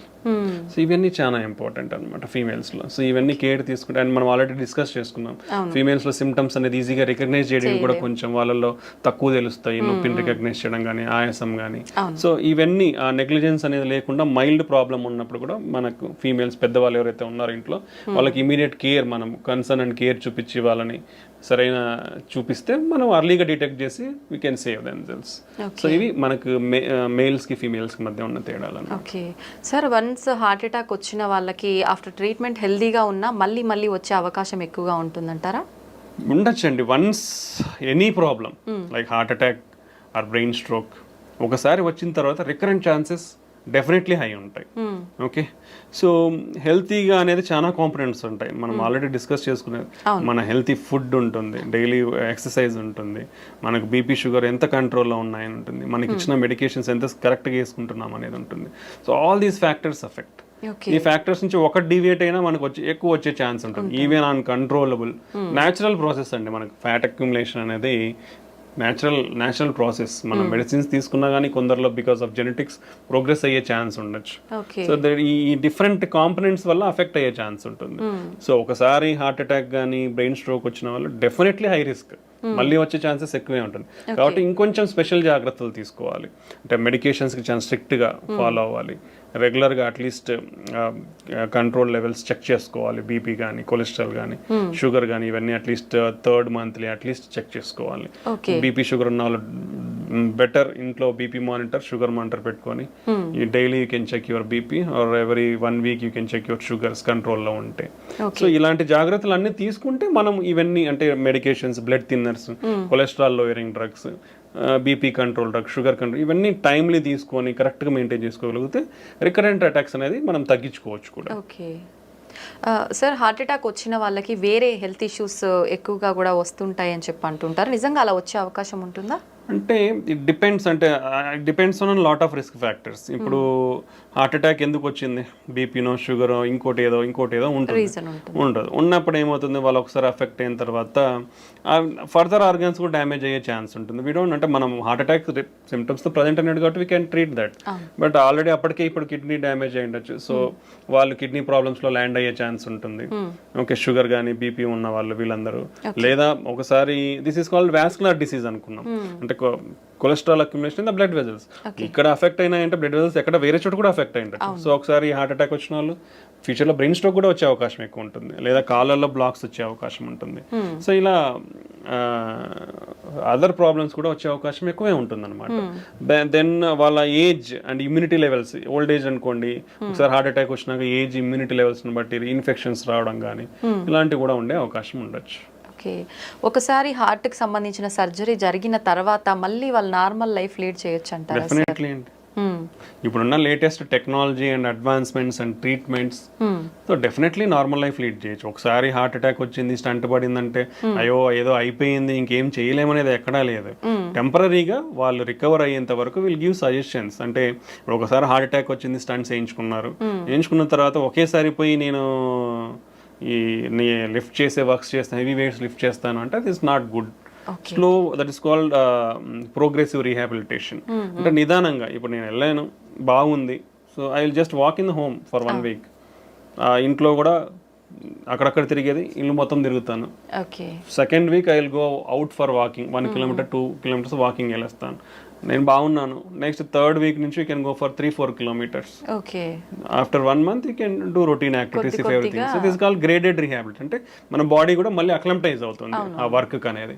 So then దాంతో పాటు you have to control medication complications. That is most medications అనేది రెగ్యులర్గా వాడాలి. Initial స్టేజెస్లో కొన్ని ఎక్కువ medications ఉంటాయండి heart attack వచ్చిన తర్వాత లేదా స్టంట్ వేయించుకున్న తర్వాత కానీ బైపాస్ కానీ. బట్ స్లోగా పేషెంట్స్ కండిషన్ బట్టి హార్ట్ ఫంక్షన్ ఇంప్రూవ్మెంట్ని బట్టి కూడా అవన్నీ అడ్జస్ట్ చేస్తూ వస్తాము. So after 1 year compulsory 1 blood thinner, cholesterol lowering drugs, మీ రిమైనింగ్ ఇష్యూస్ ఏమంటే అదొకటి కంటిన్యూ చేసుకుంటే they will stay happy. They can lead happily in normal life. ఇప్పుడున్న అడ్వాన్స్మెంట్ టెక్నాలజీతో ఎవ్రీథింగ్ ఓపెన్ హార్ట్ సర్జరీ లేకుండా కూడా ఫర్ ఎవ్రీథింగ్, బైపాస్ కూడా అవసరం లేకుండా చాలా కేసుల్లో కూడా స్టంట్స్ వేసుకోవచ్చు. It depends on the patient condition బట్టి బైపాస్ స్టంటింగ్ అనేది కార్డియాలజిస్ట్ వాళ్ళకి బెటర్ ఆప్షన్ ఏది ఉంటే దాన్ని బట్టి మనం అడ్వైస్ చేస్తాము. But mostly we can reduce the need. Open heart surgery need అయితే ఈవెన్ కొరనరీ బ్లాక్స్కే కాదు, ఈవెన్ వాల్వ్ ఇంటర్వెన్షన్స్ అంటాం. అంటే మన గుండెలో 4 గదులు ఉంటాయి, గదుల మధ్యలో వాల్స్ ఉంటాయి, డోర్స్ లెక్క. అవి కూడా ఇంతకు ముందు only option is open heart surgery. Open heart surgery చేసి వాల్వ్ మార్చాల్సి వస్తుంది. But now A days call Tavy. Main aortic valve అనేది డిసీజ్ అవుతుంది ఏజ్ వచ్చిన వాళ్ళలో. సో వాళ్ళల్లో ఇప్పుడు ఓపెన్ హార్ట్ సర్జరీ లేకుండా more than 60-65 years ఉంటే మనం తొడలో నుంచి ట్యూబ్స్ పంపించి వాల్వ్ ఇంకో వాల్వ్ కొత్త వాల్వ్ పెట్టేసేయచ్చు. So lot of advancements in technologies. ఇప్పుడు అదే వాళ్ళు even rest of the valves కూడా ఇప్పుడు ఓపెన్ హార్ట్ సర్జరీ లేకుండా వాల్వ్ ఇంప్లాంటేషన్స్ జరుగుతున్నాయి. సో ఈ టెక్నాలజికల్ అడ్వాన్స్మెంట్స్ వల్ల ఏంటంటే మనకి ఇప్పుడు ఓపెన్ హార్ట్ సర్జరీ అంటే లాట్ ఆఫ్ థింగ్స్. పేషెంట్ ఒక 1 week ఉండాల్సి ఉంటుంది, హార్ట్ ఓపెన్ చేసి వూండ్ హీల్ కానీ 3 months పడుతుంది. So that is call lot of mental agony also for the patient. ఏదో చాలా పెద్ద జరిగిపోయింది, నేను రికవర్ అవ్వలేను అనేది మెంటల్ అగనీ కూడా ఉంటుంది ఓపెన్ హార్ట్ చేసిన తర్వాత. ఇప్పుడు ఇవన్నీ రీసెంట్ అడ్వాన్స్మెంట్స్ వచ్చిన తర్వాత అంత నీడ్ ఉండట్లేదు. So you can do everything like through small tube in your hand or leg. చిన్న ట్యూబ్ ద్వారానే అన్నీ అయిపోతున్నాయి ఇప్పుడు. సో ఈ టెక్నాలజికల్ అడ్వాన్స్మెంట్స్ వల్ల you can get a better treatment and you can mobilize easily. Hospital stay 2-3 days కంటే ఉండదు. After that ఒక 1 week to 1 month లోపల నార్మల్ రొటీన్ లైఫ్కి వచ్చేస్తారు. After that you can do all routine life, driving చేసుకోవచ్చు, అన్ని చేసుకోవచ్చు. రిస్క్ ఫ్యాక్టర్స్ ఏమైనా ఉంటాయా సార్ ఈ టైప్లో చేస్తున్నప్పుడు? చాలా లెస్ అండి, less than 1 to 2%. Less than 1 to 2%. If you take stenting, coronary stenting or interventional procedures తీసుకుంటే అరౌండ్ 2 to 5% రిస్క్. ఓపెన్ హార్ట్కి తీసుకుంటే అరౌండ్ 5 to 10% రిస్క్ ఉంటుంది. So compare to open heart ఈ అడ్వాన్స్డ్ టెక్నిక్స్ అన్ని కూడా లెస్ రిస్కే ఉన్నాయి. అంటే యూజువల్గా ఇవన్నీ మోర్ హై సర్జికల్ రిస్క్ ఉన్న వాళ్ళకే ఆఫర్ చేస్తాం ట్రీట్మెంట్స్. సో కాబట్టి హై సర్జికల్ రిస్క్ అన్నాక ఇంకా only better option is having going through that. ఒకసారి సర్జరీకి హై రిస్క్ ఉన్నప్పుడు ఈ ప్రొసీజర్ చేసినప్పుడు కూడా మినిమల్ రిస్క్ అనేది ఉంటుంది, కానీ మేజర్ రిస్క్ అనేది. So we'll take all precautions to reduce the risk and give the best treatments to the patient. జనరల్గా ఓపెన్ హార్ట్ సర్జరీ ఎటువంటి సందర్భాల్లో పేషెంట్ ఎటువంటి కండిషన్లో ఉన్నప్పుడు అవసరం పడుతుంది సార్? యూజువల్గా మల్టిపుల్ బ్లాక్స్లో, అంటే లైక్ ఈవెన్ మల్టిపుల్ బ్లాక్స్ కూడా స్టంటింగ్ ఆప్షన్ ఉంది. But there is different disease profile. ఇప్పుడు పైన నుంచి మొత్తం కింద వరకు డిసీజ్ ఉండి ఓన్లీ కింద మాత్రమే నార్మల్ ఉండి అట్లాంటిది 2-3 వెజల్స్లో ఉన్నాయి. లేదా ఒక బ్లాక్ మూసుకుపోయి కొన్ని సంవత్సరాలు అయిపోయింది, అట్లాంటివి 2 ఉన్నాయి. సిటీఓస్ అంటాం, క్రానిక్ టోటల్ అక్లూషన్స్. అలాంటి 2 ఉన్నాయి. సో అలాంటప్పుడు యూజువల్గా, లేదా షుగర్ ఉండి మల్టిపుల్ బ్లాక్స్ ఉన్నాయి, సో అలాంటి వాళ్ళకి బైపాస్ చేస్తాం. Now days you can safely keep around 5 to 6 stents. యూజువల్గా చాలా మందికి ఒక అపోహ ఏంటంటే 2 కంటే ఎక్కువ పెట్టుకోవద్దని ఉంటుంది. But it's wrong. ఎక్కడ కూడా అలాంటి లిమిటేషన్స్ లేవు. There are lot of case reports, కొన్ని 10లో పైన స్టంట్లు వేసిన సినారియోస్ కూడా ఉన్నాయి బికాస్ ఆఫ్ టెక్నాలజీ అడ్వాన్స్. పాతకాలం స్టంట్ వేయించుకుంటారు, టెక్నాలజీ అడ్వాన్స్ మూసుకుపోయి ఉంటుంది, మళ్ళీ వేస్తారు. సో స్టంటింగ్ అనేది up to 5 to 6 number of stents హ్యాపీగా సేఫ్గా చేయించుకోవచ్చు. ఓకే, బైపాస్ అనేది స్పెసిఫిక్ సినారియోస్ పేషెంట్కి కండిషన్ బట్టి. ఇండియాలో ఏంటంటే మనకి కొంచెం economics are most important, so ఆ కండిషన్ బట్టి పేషెంట్కి అడ్వైస్ అనేది ఇస్తూ ఉంటాం అనమాట. Okay. So lot of complex cases now days can be safely done without the need of open heart surgery. Okay sir, ఒకసారి స్టంట్ వేసిన తర్వాత చాలా అంటే మూసుకుపోవటానికి మళ్ళీ ఎంత టైం పడుతుంది? ఖచ్చితంగా మూసుకుపోయే ఛాన్స్ ఉంటుందంటారా? This is a very good question. Lot of people are having this doubt and recently we also faced this scenario. First point గుర్తు పెట్టుకోవాల్సింది ఏంటంటే, చాలా మందికి ఒక అపోహ ఏంటంటే గ్రాఫ్ట్స్ అంటే ఓపెన్ హార్ట్ సర్జరీ చేసి బైపాస్ చేయించుకుంటే బాగుంటుంది, స్టంట్స్ వేస్తే మూసుకుపోతాయి అనేది అపోహలో ఉన్నారు. అది ఇట్స్ వెరీ కంప్లీట్లీ రాంగ్ అండి. యాజ్ సేమ్ గ్రాఫ్ట్స్ ఎంత పేటెంట్ గా 10, 15, 20 సంవత్సరాలు ఉంటాయి, స్టంట్స్ కూడా అలానే ఉంటాయి. ఓకే, గ్రాఫ్ట్స్ కొన్ని అర్లీగా ఫెయిల్ అవుతాయి. Like 50% of the Venus graft అంటే దాంట్లో డిఫరెంట్ ఉంటాయి, ఆర్టీరియల్ అండ్ వీనస్ గ్రాఫ్ట్స్ ఉంటాయి. ఆర్టీరియల్ గ్రాఫ్ట్ లాంగ్ పేటెన్సీ ఉంటుంది, that is the best thing. Arterial grafts complete గా బైపాస్ లో ఆర్టీరియల్ గ్రాఫ్ట్స్ వాడితే it's very good, life span is very good, 15 to 20 years safe గా ఉంటుంది. Venus grafts almost ఇప్పుడు ఒక patient కి 3-4 గ్రాఫ్ట్లు వేస్తారు. సో వీనస్ గ్రాఫ్ట్స్ ఏంటంటే 50% ఆఫ్ ద పీపుల్స్ లో అట్లీస్ట్ ఒక వీనస్ గ్రాఫ్ట్ అయినా విత్ ఇన్ 1 year క్లోజ్ అవుతుంది. That is the data what is showing. 40 to 50% of the patients లో అట్లీస్ట్ 4 వీనస్ గ్రాఫ్ట్లు వేస్తే ఒకటైతే మూసుకుపోతుంది. ఓకే, బట్ మనకి అదే చెప్పాను కదా, ఇప్పుడున్న technology we are having image guided stunting అంటాం. ఓకే, దాంట్లో ఏంటంటే క్లియర్ గా ఇప్పుడు ఇలా ఉంది, బ్లాక్ ఉంది, నేను ఒక చిన్న కెథటర్ని అంటే ఒక కెమెరాని పంపిస్తాను, చూసి ఈ వాల్లో ఏముంది, ఎంత కొవ్వు శాతం ఉంది, కొవ్వే ఉందా, ఫైబ్రస్ టిష్యూ అంటాం, లేదా సిమెంట్ కాల్షియం అంటాం, అంటే సిమెంట్ లాగా గట్టిగా ఉంటుంది అనమాట, కాల్షియం ఉందా, సో ఏముందని తెలుసుకోవచ్చు. ఎంత దూరం ఉంది ఆ డిసీజ్, ఈ వెజల్ సైజ్ ఎంత, సో ప్రతి డీటెయిల్ వస్తుంది మనకి. ఈ డీటెయిల్స్ వచ్చినప్పుడు ఏమవుతుందంటే, ఈ కాల్షియం ఉన్నప్పుడు స్టంట్ పెడితే ఏమవుతుంది, సరిగ్గా ఎక్స్పాండ్ కాదు. So we need to use additional techniques to break that calcium. మనకు 4-5 టెక్నాలజీస్ ఉన్నాయి కాల్షియం బ్రేక్ చేయడానికి. సో ఆ కాల్షియం బ్రేక్ చేసిన తర్వాత నువ్వు స్టంట్ పెడితే ప్రాపర్గా ఎక్స్పాండ్ అవుతుంది. ఎక్స్పాండ్ అయిన తర్వాత కూడా ఆ స్టంట్ సరిగా కూర్చుందా లేదనేది మళ్ళీ కెమెరా పెట్టి చూస్తాము.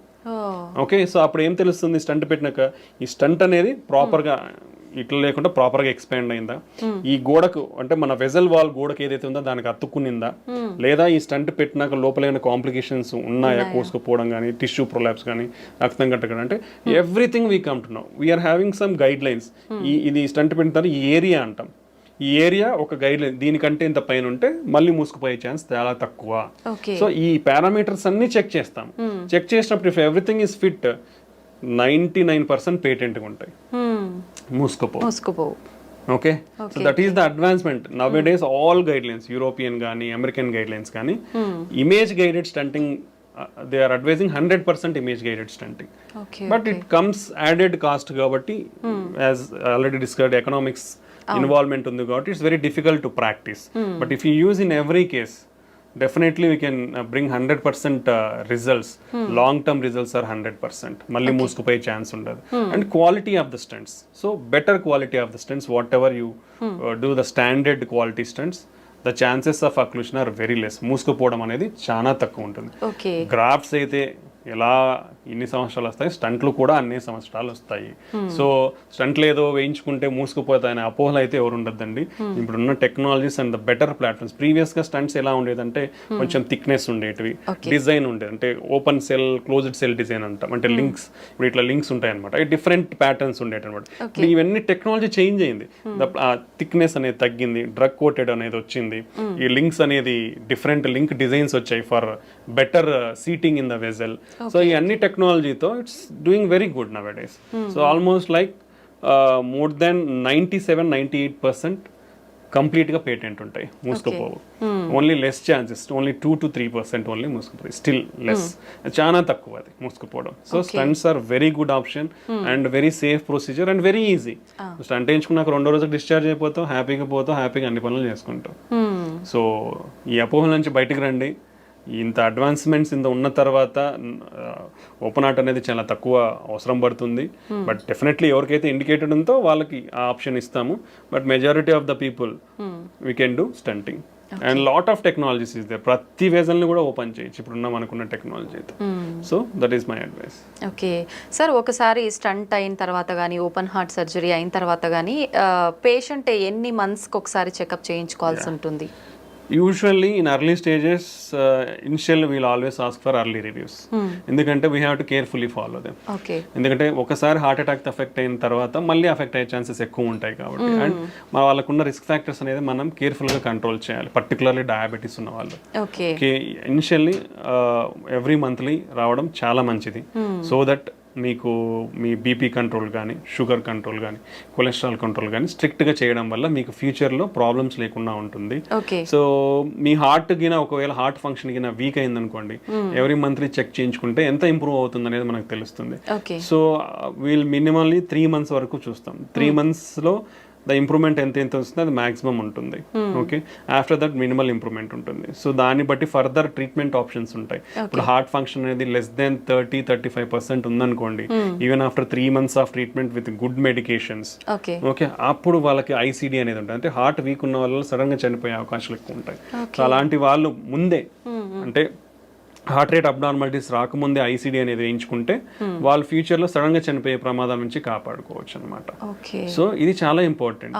ఓకే, సో ఇలాంటివన్నీ మనకి కేర్ఫుల్ అబ్జర్వేషన్లో ఉంటేనే తెలుస్తాయి. ఇప్పుడు షుగర్ ఉన్న వాళ్ళు 3 monthsకి వచ్చారనుకోండి, అన్కంట్రోల్డ్ షుగర్ ఉంటే వేసిన స్టంట్లు కానీ, గ్రాఫ్ట్స్, బైపాస్ గ్రాఫ్ట్లు కానీ ఫెయిల్ అయిపోతాయి. ఇవన్నీ చాలా ఇంపార్టెంట్ కాబట్టి ఇనిషియల్గా around 3 to 6 months every monthly visit will help them. అంటే that also depends on the patient condition బట్టి, సిమ్టమ్స్ బట్టి డాక్టర్ అడ్వైస్ చేస్తారు.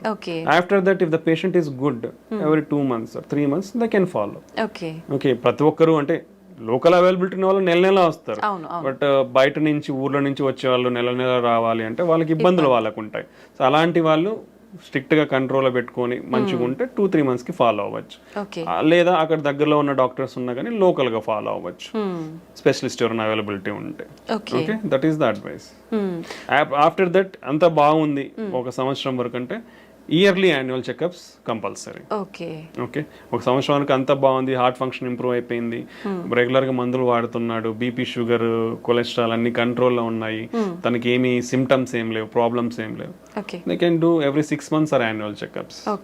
వాళ్ళకి అప్పుడు ఆ ఫర్దర్ రివ్యూలో you can identify if any problems is there, otherwise they can continue వాళ్ళ అవే మందులు వాడుకోవచ్చు అన్నమాట. ఓకే సార్, ఒకసారి స్టంట్ వేసి అది మూసుకుపోయిన తర్వాత మళ్ళీ స్టంట్ వేయటం అనేది రిస్క్తో కూడుకున్న పని అంటారా? Nice question. అసలుకి లైక్ గుడ్ క్వశ్చన్స్ మీరు అడుగుతున్నారు, ఎందుకంటే lot of people have to know all these things. ఒకసారి స్టంట్ వేసిన తర్వాత మళ్ళీ స్టంట్ అనేది వేయించుకోవచ్చు, it's not a problem. Even second time fail అయినాక థర్డ్ టైం కూడా వేయించుకోవచ్చు. Up to 3 maximum levels there is a chance. Now we are having latest technology called drug coated balloons. And it's like previous technology but refined, now came with very refinement and good clinical trials తో వచ్చి it's showing promising results called drug coated balloon. అంటే stunt అవసరం లేకుండా మనము మందు పూసిన బెలూన్ని తీసుకొని పోయి ఎక్కడైతే బ్లాక్ ఉందో, అంటే దాని ఫస్ట్ ఏదైతే బ్లాక్ ఉందో దాన్ని ఓపెన్ చేస్తాం, నీట్గా వెజల్ సైజ్ ఎంత సైజ్ ఉందో ఆ సైజ్కి మనం దాన్ని ఓపెన్ చేస్తాం. ఓపెన్ చేసిన తర్వాత స్టంట్ పెట్టకుండా మనం ఆ డ్రగ్ కోటెడ్ బెలూన్ని తీసుకొని పోయిస్తే ఆ డ్రగ్ కోటెడ్ బెలూన్ని ఎక్కడైతే నేరో అయిందో అక్కడ పెట్టినప్పుడు ఆ బెలూన్ మీద ఉండే డ్రగ్ మొత్తం వెజల్లోకి అంతా అబ్జర్వ్ అయ్యి అక్కడ మళ్ళీ బ్లాక్ రాకుండా ప్రివెంట్ చేస్తుంది అనమాట. సో ఇది అడ్వాన్స్మెంట్. సో ఈ డ్రగ్ కోటెడ్ బెలూన్ అడ్వాన్స్మెంట్స్ తో ఆల్మోస్ట్ లైక్ ఇప్పుడు స్టంట్ బ్లాక్ అయింది అనుకోండి, వీళ్ళు ఓపెన్ అంటే మనం ఎందుకు బ్లాక్ అయింది అనేది అనలైజ్ చేస్తాం first. That is the advantage of imaging. దాన్ని ఓసిటీ ఇమేజింగ్ అంటాం. ఆ ఓసిటీ ఇమేజింగ్ తో ఎందుకు అంటే నియోఆథ్రో అంటే మళ్ళీ కొలెస్ట్రాల్ పేరుకుపోయిందా, లేదంటే స్టంట్ ఎక్స్పాండ్ కాలేదా ప్రాపర్గా, లేదంటే స్టంట్ ఫ్రాక్చర్ ఏమన్నా ఉందా, స్టంట్ వాల్కి సరిగా అతుక్కోలేదా, ఈ ఫ్యాక్టర్స్ అన్ని మనం అనలైజ్ చేస్తాం ఇమేజింగ్ ద్వారా. సో మనకి దేని వల్ల అని తెలిసినప్పుడు we can take a proper decision. So అలాంటి సమయంలో ఇప్పుడు సరిగా ఎక్స్పాండ్ కాలేదో లేదంటే సరిగా అతుక్కోలేదు అనుకోండి, ఓపెన్ చేసి ప్రాపర్గా డైలేట్ చేసి డ్రగ్ కోటెడ్ బెలూన్ పెడితే ఫ్యూచర్లో మళ్ళీ బ్లాక్ ఉండదు. లేదు ప్రాపర్గా ఎక్స్పాన్షన్ అయింది, వెజల్ వాల్కి అతుక్కుంది, స్టంట్ లోపల మళ్ళీ కొవ్వు పేరుకుపోయి మళ్ళీ బ్లాక్ వచ్చింది అనుకోండి, then we will do depends on the characteristics of the plaque. ప్రాపర్గా ఎక్స్పాన్షన్ అయింది, no major issues, plaque and cholesterol burden అంత లేదు అనుకుంటే డ్రగ్ కోటెడ్ బెలూన్ వాడచ్చు. లేదు చాలా బర్డన్ ఉంది, టఫ్ లీజన్ ఉంది, స్టంట్ కంపల్సరీ అంటే స్టంట్ మళ్ళీ పెట్టచ్చు. So 2 to 3 times or 4 times we can use drug coated balloon technology and stunting. So multiple times block అయినా వర్రీ అవ్వాల్సిన అవసరం లేదు. చాలా మంది వర్రీ అవుతున్నారు. ఇండియా అది ఐ ఆల్వేస్ టెల్ యూ, అంటే మన దేశంలో ఎకనామిక్స్ అనేది చాలా ఇంపార్టెంట్ అండి, బికాస్ ఇన్సూరెన్స్ అనేది చాలా తక్కువ కాబట్టి. That's why insurance are compulsory to face all these problems. ఎందుకంటే మనకున్న లైఫ్ స్టైల్కి we don't know what problems will get. Everybody, అంటే not only general public, everybody, even educated uneducated అందరికి కూడా ఇన్సూరెన్స్ అనేది కంపల్సరీ. బికాస్ ఈ prices whatever you see prices are increasing every year. మనకు health care అనే కాదు, అన్ని prices పెరుగుతున్నప్పుడు హెల్త్ కేర్లో కూడా పెరుగుతాయి. So if you want to deal with rising prices, insurance is a compulsory thing. So మనకి ఎకనామిక్స్ అన్ని ఉంటాయి కాబట్టి it's very difficult some decisions. So but ఒకసారి స్టంట్ బ్లాక్ అయిన తర్వాత డెఫినెట్లీ ఇంకోసారి స్టంట్ వేయించుకోవచ్చు, లేదా డ్రగ్ కోటెడ్ బెలూన్ వాడుకోవచ్చు. స్టంట్ బ్లాక్ అయిన తర్వాత డ్రగ్ కోటెడ్ బెలూన్ వాడిన తర్వాత కూడా మళ్ళీ బ్లాక్ వచ్చిందా, ఫైన్. సెకండ్ అంటే third time, first stent, second drug coated, third time you can go stenting. For suppose అంటే ఎన్నిసార్లు బ్లాక్, అంటే ఇంతకు ముందు కాలంలో ఉన్న టెక్నాలజీ వేరు కాబట్టి పాతకి వేసినట్టు మేబీ బ్లాక్ అయితే ఉండొచ్చు. బట్ ఇప్పుడు ఉన్న ప్రజెంట్ లేటెస్ట్ జనరేషన్ టెక్నాలజీతో బ్లాక్స్ మళ్ళీ అయ్యే ఛాన్సెస్ తక్కువ ఉంటాయి. ఓకే, సో అలా ఒకవేళ అయినా మళ్ళీ ఇంకోసారి డ్రగ్ కోటెడ్ బెలూన్ వాడుకోవచ్చు. So you're having multiple options to open that vessel అనమాట. So these are the advantages whatever we are having nowadays. Okay sir, జనరల్గా మనం ఎలాంటి చిన్న చిన్న ఆపరేషన్స్ చేసినా కూడా కాంప్లికేషన్స్ అయితే కంపల్సరీ. ఇంత పెద్ద సర్జరీ, హార్టే మనకు మెయిన్. ఇలాంటి సర్జరీ చేసినప్పుడు ఖచ్చితంగా కాంప్లికేషన్స్ వస్తాయి. Very good. ఎక్కువ ఎలాంటి కాంప్లికేషన్స్ వస్తాయి? అసలు మీరు అడిగే క్వశ్చన్ ఎక్సలెంట్ చెప్తున్నాను. నిజంగా ఇంతవరకు నేను చాలా ఇంటర్వ్యూస్ ఇచ్చాను, nobody has thought about it. ఎందుకంటే lot of practical scenarios if you see, మీరు అనేది అందరూ అలా ఆలోచిస్తే చాలా మంచిది. Because the doctor always try to give the best result. Our first goal is to make the patient live long. ఒక మనిషి ఏదైనా ప్రాబ్లంతో వస్తే డాక్టర్ ఈ మనిషికి ఏ వైద్యంతో ప్రొలాంగ్ చేయగలం life. Okay, nobody can give, we are not gods to give life up to 80 years. We can prolong your life by giving good treatment. Okay, so any procedure, అంటే మీరు చిన్న ఇక్కడ ఏదో కాలికి సర్జరీ చేసినా, లేదా చేతికి చేసినా, చిన్న పొట్టకి సర్జరీ చేసినా, ఓకే, చిన్న ముక్కు సర్జరీ చేసినా రిస్క్ ఉంది, కంటి సర్జరీ చేసినా రిస్క్ ఉంది. బట్ హార్ట్ అనేది ఎంత వైటల్ ఆర్గన్, అంటే నీ బాడీ మొత్తానికి పంప్ చేస్తుంది హార్ట్. సో నువ్వు ఆ హార్ట్ తో డీల్ చేసినప్పుడు lot of complications will happen. Okay, చాలా కాంప్లికేషన్స్ ఉంటాయి. If you take the studies, మనకున్న డేటాని తీసుకుంటే ఇండియన్స్ ఒక 10 years హార్ట్ అటాక్ వస్తుంది ముందర. ఓకే, 30 నుంచి 35 సంవత్సరాల తర్వాత మన ఇప్పుడున్న జనరేషన్లో రిస్క్ ఫ్యాక్టర్స్ ఉన్నది. If you compare previously some years back, ఇప్పుడు మన రిస్క్ ఫ్యాక్టర్స్ అనేది అసలు కంటిన్యూస్ రైజింగ్ ట్రెండ్లో ఉన్నాయి. అంటే అంత ఫాస్ట్గా పెరుగుతున్నాయి. యునో అవర్ ఏజింగ్ పాపులేషన్, ఇంతకుముందు యూఎస్లో 75 years ఏజ్ డబుల్ కానికి 65 పట్టింది. అంటే ఆ పాపులేషన్, ఏజ్డ్ పాపులేషన్ డబుల్ కానికి 65 years పట్టింది. ఇండియాలో ఎవ్రీ 25 yearsకి డబుల్ అవుతుంది. ఎవ్రీ 25 yearsకి 50 years more than aged population is doubling in India. Lot of, and ఎవరైతే హార్ట్ అటాక్ తో ప్రజెంట్ అవుతున్నారో compare to western countries or European countries, ఇక్కడ డబల్ కాంప్లికేషన్స్ ఉంటున్నాయి. అంటే మన జెనెటిక్ ప్రొఫైల్, మన రిస్క్ ప్రొఫైల్ అనేది చాలా ఎక్కువ ఉంది ఇక్కడ. సో కాంప్లికేషన్స్ రేట్స్ కూడా ఎక్కువ ఉన్నాయి. So compared to others, we are having higher complication rates. These are because of our lifestyle and our genetic factors and demographic factors. So heart is a very vital organ. So endukante everything will happen in seconds andi ikkada. So we take that much precaution to do any procedure, either in stunting kani ante lot of procedures. If we count, I will take some 30 40 50 procedures and I will name it. అంటే not only stunting ఒకటే కాదు, కార్డియాలజీలో ఉండేది heart holes ఉంటాయి. Heart holes ని close చేస్తాం, దాంట్లో different రకాల heart holes ఉంటాయి. లేదా ఈ వాల్స్ అనేది నేరో అయిపోతాయి, నేరో అయినప్పుడు బెలూన్ తీసుకుని పోయి ఓపెన్ చేస్తాం. ఓకే, ఇవి ఉంటాయి. పేస్ మేకర్స్ ఉంటాయి, ఐసిడిస్ ఉంటాయి. ఓకే, ఇలాంటి చాలా ప్రొసీజర్స్ ఉన్నాయి కార్డియాలజీలో. So without the need of open heart surgery we're doing all these things. So ఇలాంటి అయ్యే టైంలో రిస్క్ అనేది డెఫినెట్లీ ఉంటుందండి. బట్ లాట్ ఆఫ్ ప్రికాషన్స్ తీసుకొని, అంటే ఇప్పుడు బీపీ పడిపోతుంది అంటే బీపీ కోసం ఒక బెలూన్, ఐఏబీపీ బెలూన్ అనేది ఇండియాలో రీజనబుల్ కాస్ట్ దొరుకుతుంది. ఇంపెల్లా అని ఉంటుంది కానీ it's very costly. It's like lot of people it is unreachable నౌడేస్ till now, even ఇప్పుడు కూడా. సో ఐఏబీపీ బెలూన్స్ రెడీగా పెట్టుకుంటాం. హార్ట్ రేట్ పడిపోయే ఛాన్స్ ఉండొచ్చు. హార్ట్ రేట్ పడిపోనికి పేస్ మేకర్ అనేది రెడీగా ఉంటుంది. ఒకవేళ డెఫినెట్లీ అవుతుందని తెలిసినప్పుడు ముందే పేస్ మేకర్ పెడతాం. లేదా బీపీ పడిపోతుందంటే ముందే బీపీ బెలూన్ సపోర్ట్ కోసం పెట్టుకుంటాం. బీపీ కోసం ఇంజెక్షన్స్ రెడీగా పెట్టేసుకుంటాం. Okay, kidney failure, kidney creatinine levels అబ్నార్మల్గా ఉన్నాయంటే దానికి స్పెసిఫిక్ కాంట్రాస్ట్ ఉంటాయి, విజీ ప్యాక్ అంటాం. సో అవి స్పెసిఫిక్ అంటే కిడ్నీ డ్యామేజ్ కాకుండా ప్రికాషనరీ మెజర్స్ తీసుకొని స్టార్ట్ చేస్తాము. ఓకే, దెన్ హార్ట్ రేట్ సడన్గా పెరిగే ఛాన్స్ ఉండొచ్చు. సడన్గా పెరిగే ఛాన్స్ ఉంటే సడన్గా అది షాక్ ఇస్తే కంట్రోల్ చేయడానికి డిఫిబ్రిలేటర్ రెడీ ఉంటుంది. ఓకే, దెన్ పేషెంట్కి సడన్గా ఆయాసం రావచ్చు. ఆయాసం వస్తే ట్యూబ్ వేసుకొని వెంటిలేటర్, మిషన్, అనస్థీషియా రెడీగా ఉంటారు.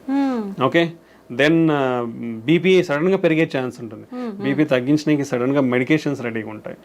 How many precautions we are taking.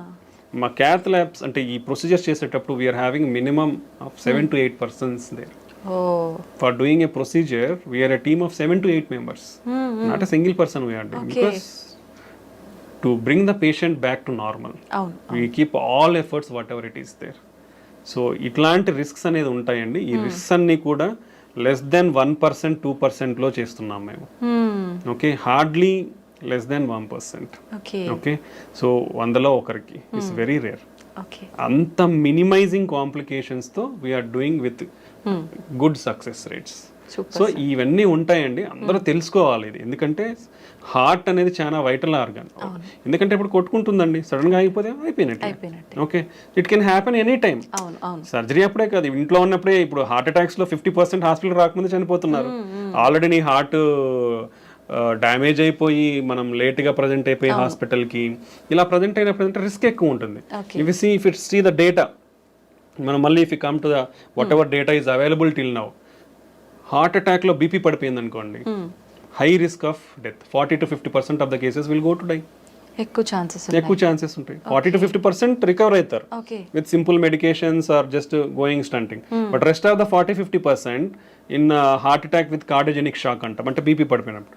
In rest of the 40 to 50%, around 75 to 80% are going to die whatever the treatment you give. That is the risk profile in heart attack. So ఎప్పుడైనా heart ఇంటర్వెన్షన్స్ని ఆ విధంగా చూడండి, అన్నీ తెలుసుకోండి. అంటే always we explain the patient before taking any surgery. I think this is a platform I am getting. I just want to tell the people, అంటే అందరికీ అర్థం అవ్వాలి అంటే ఎంత రిస్క్ ఉంటుంది హార్ట్ సర్జరీలలో కానీ హార్ట్ స్టంటింగ్లలో కానీ. స్టంటింగ్ అనేది రియర్లీ అంటే వెరీ లెస్ కాంప్లికేటెడ్ ప్రొసీజర్స్ లాగానే we are doing very good results, we are giving good results. But still some risk will be there. మనము చిన్న కాలో ఏలో ఏ చిన్న ముక్కు సర్జరీ చేయించుకున్న రిస్క్ చెప్తా ఉన్నారు, హార్ట్కి ఉన్నప్పుడు డెఫినెట్లీ రిస్క్ అనేది ఉంటుంది. బట్ ఈవెన్ దెన్ అవన్నీ ప్రికాషనరీ మెజర్స్ తీసుకొని we always do very safely and we always bring the patient a good life. Okay, ఇది కంపల్సరీ. అందరూ మీలాగా ఆలోచిస్తే definitely doctors will be always be happy. Sir 7 to 8% ఖచ్చితంగా అక్కడ ఉండి పేషెంట్ని క్యూర్ చేయడానికే వాళ్ళ ప్రయత్నం అంతా చేస్తుంటారు. అసలు నార్మల్గా హార్ట్ సర్జరీ చేసేటప్పుడు, స్టంట్స్ ఇలాంటి హార్ట్కి సంబంధించినవి ఏదైనా చేసేటప్పుడు జనరల్గా ఎంత సమయం పడుతుంది సార్? అంటే డిపెండ్స్ ఆన్ ద లిజన్ అండి. నేను ఆల్రెడీ మీకు ఇప్పుడు చెప్పాను. So lesions are different. Fibrous plaque అంటాం, ఫ్యాటీ ప్లాక్ అంటాం, క్యాల్సిఫిక్ ప్లాక్ అంటాం. ఇప్పుడు like and number of the blocks, single block ఉందా? ఇప్పుడు లెఫ్ట్ సైడ్ లో 2 మేజర్ వెజల్స్ ఉంటాయి, లెఫ్ట్ సైడ్ లోనే 2-3 బ్లాక్స్ ఉన్నాయా, రైట్ సైడ్ కూడా ఉందా? ఓకే, ఇప్పుడు 3 బ్లాక్స్ ఉన్నాయి. ఇప్పుడు సింపుల్ లిజన్స్ అనుకోండి, it may take around 1 hour or 1.5 hours. ఇప్పుడు like calcium listens we need to use additional treatments. Like ఇప్పుడు కాల్షియం కి వీల్ కాల్ యాజ్ రొటేషనల్ అథెరెక్టమీ అంటాం, డ్రిల్ చేసుకుంటూ పోతుంది. ఇంకోటి ఆర్బిటాల్ అథెరెక్టమీ, అది కూడా ఇంకో మెకానిజం తో డ్రిల్ చేస్తుంది. ఇంకోటి ఇంట్రావాస్కులర్ లిథోట్రిప్సీ అంటాం, అంటే ఒక అల్ట్రాసోనిక్ వేవ్స్ తో ఒక బెలూన్ ని తీసుకొని పోయి దాన్ని కాల్షియం ఏదైతే స్ట్రాంగ్ సిమెంట్ లాగా ఉంటుందో దాన్ని బ్రేక్ చేస్తాం అన్నమాట. అదొక మెథడాలజీ ఉంది. సో ఇలాంటి అడిషనల్ టెక్నిక్స్ లేదా ఇమేజ్ గైడింగ్ అనేది వాడినప్పుడు కానీ, సో ఇలాంటి టైంలో it may take longer time, sometimes 3 to 4 hours. Like if you see like bifurcation, ఇప్పుడు ఒక వెజల్ ఇట్లా వస్తుంది, ఇక్కడ నుంచి ఇంకో బ్రాంచ్ ఇట్లా వస్తుంది. సో ఇక్కడ బ్లాక్ ఉంది, ఇక్కడ బ్లాక్ ఉంది. ఈ రెండింటిని స్టంట్ వేయాలి, తీసుకొని బైఫర్కేషన్ స్టంటింగ్ అంటాం. ఇంకోటి లెఫ్ట్ మెయిన్ వెజల్ స్టంటింగ్ అంటాం, అంటే main vessel it will supply almost like 70% of the blood supply to the heart.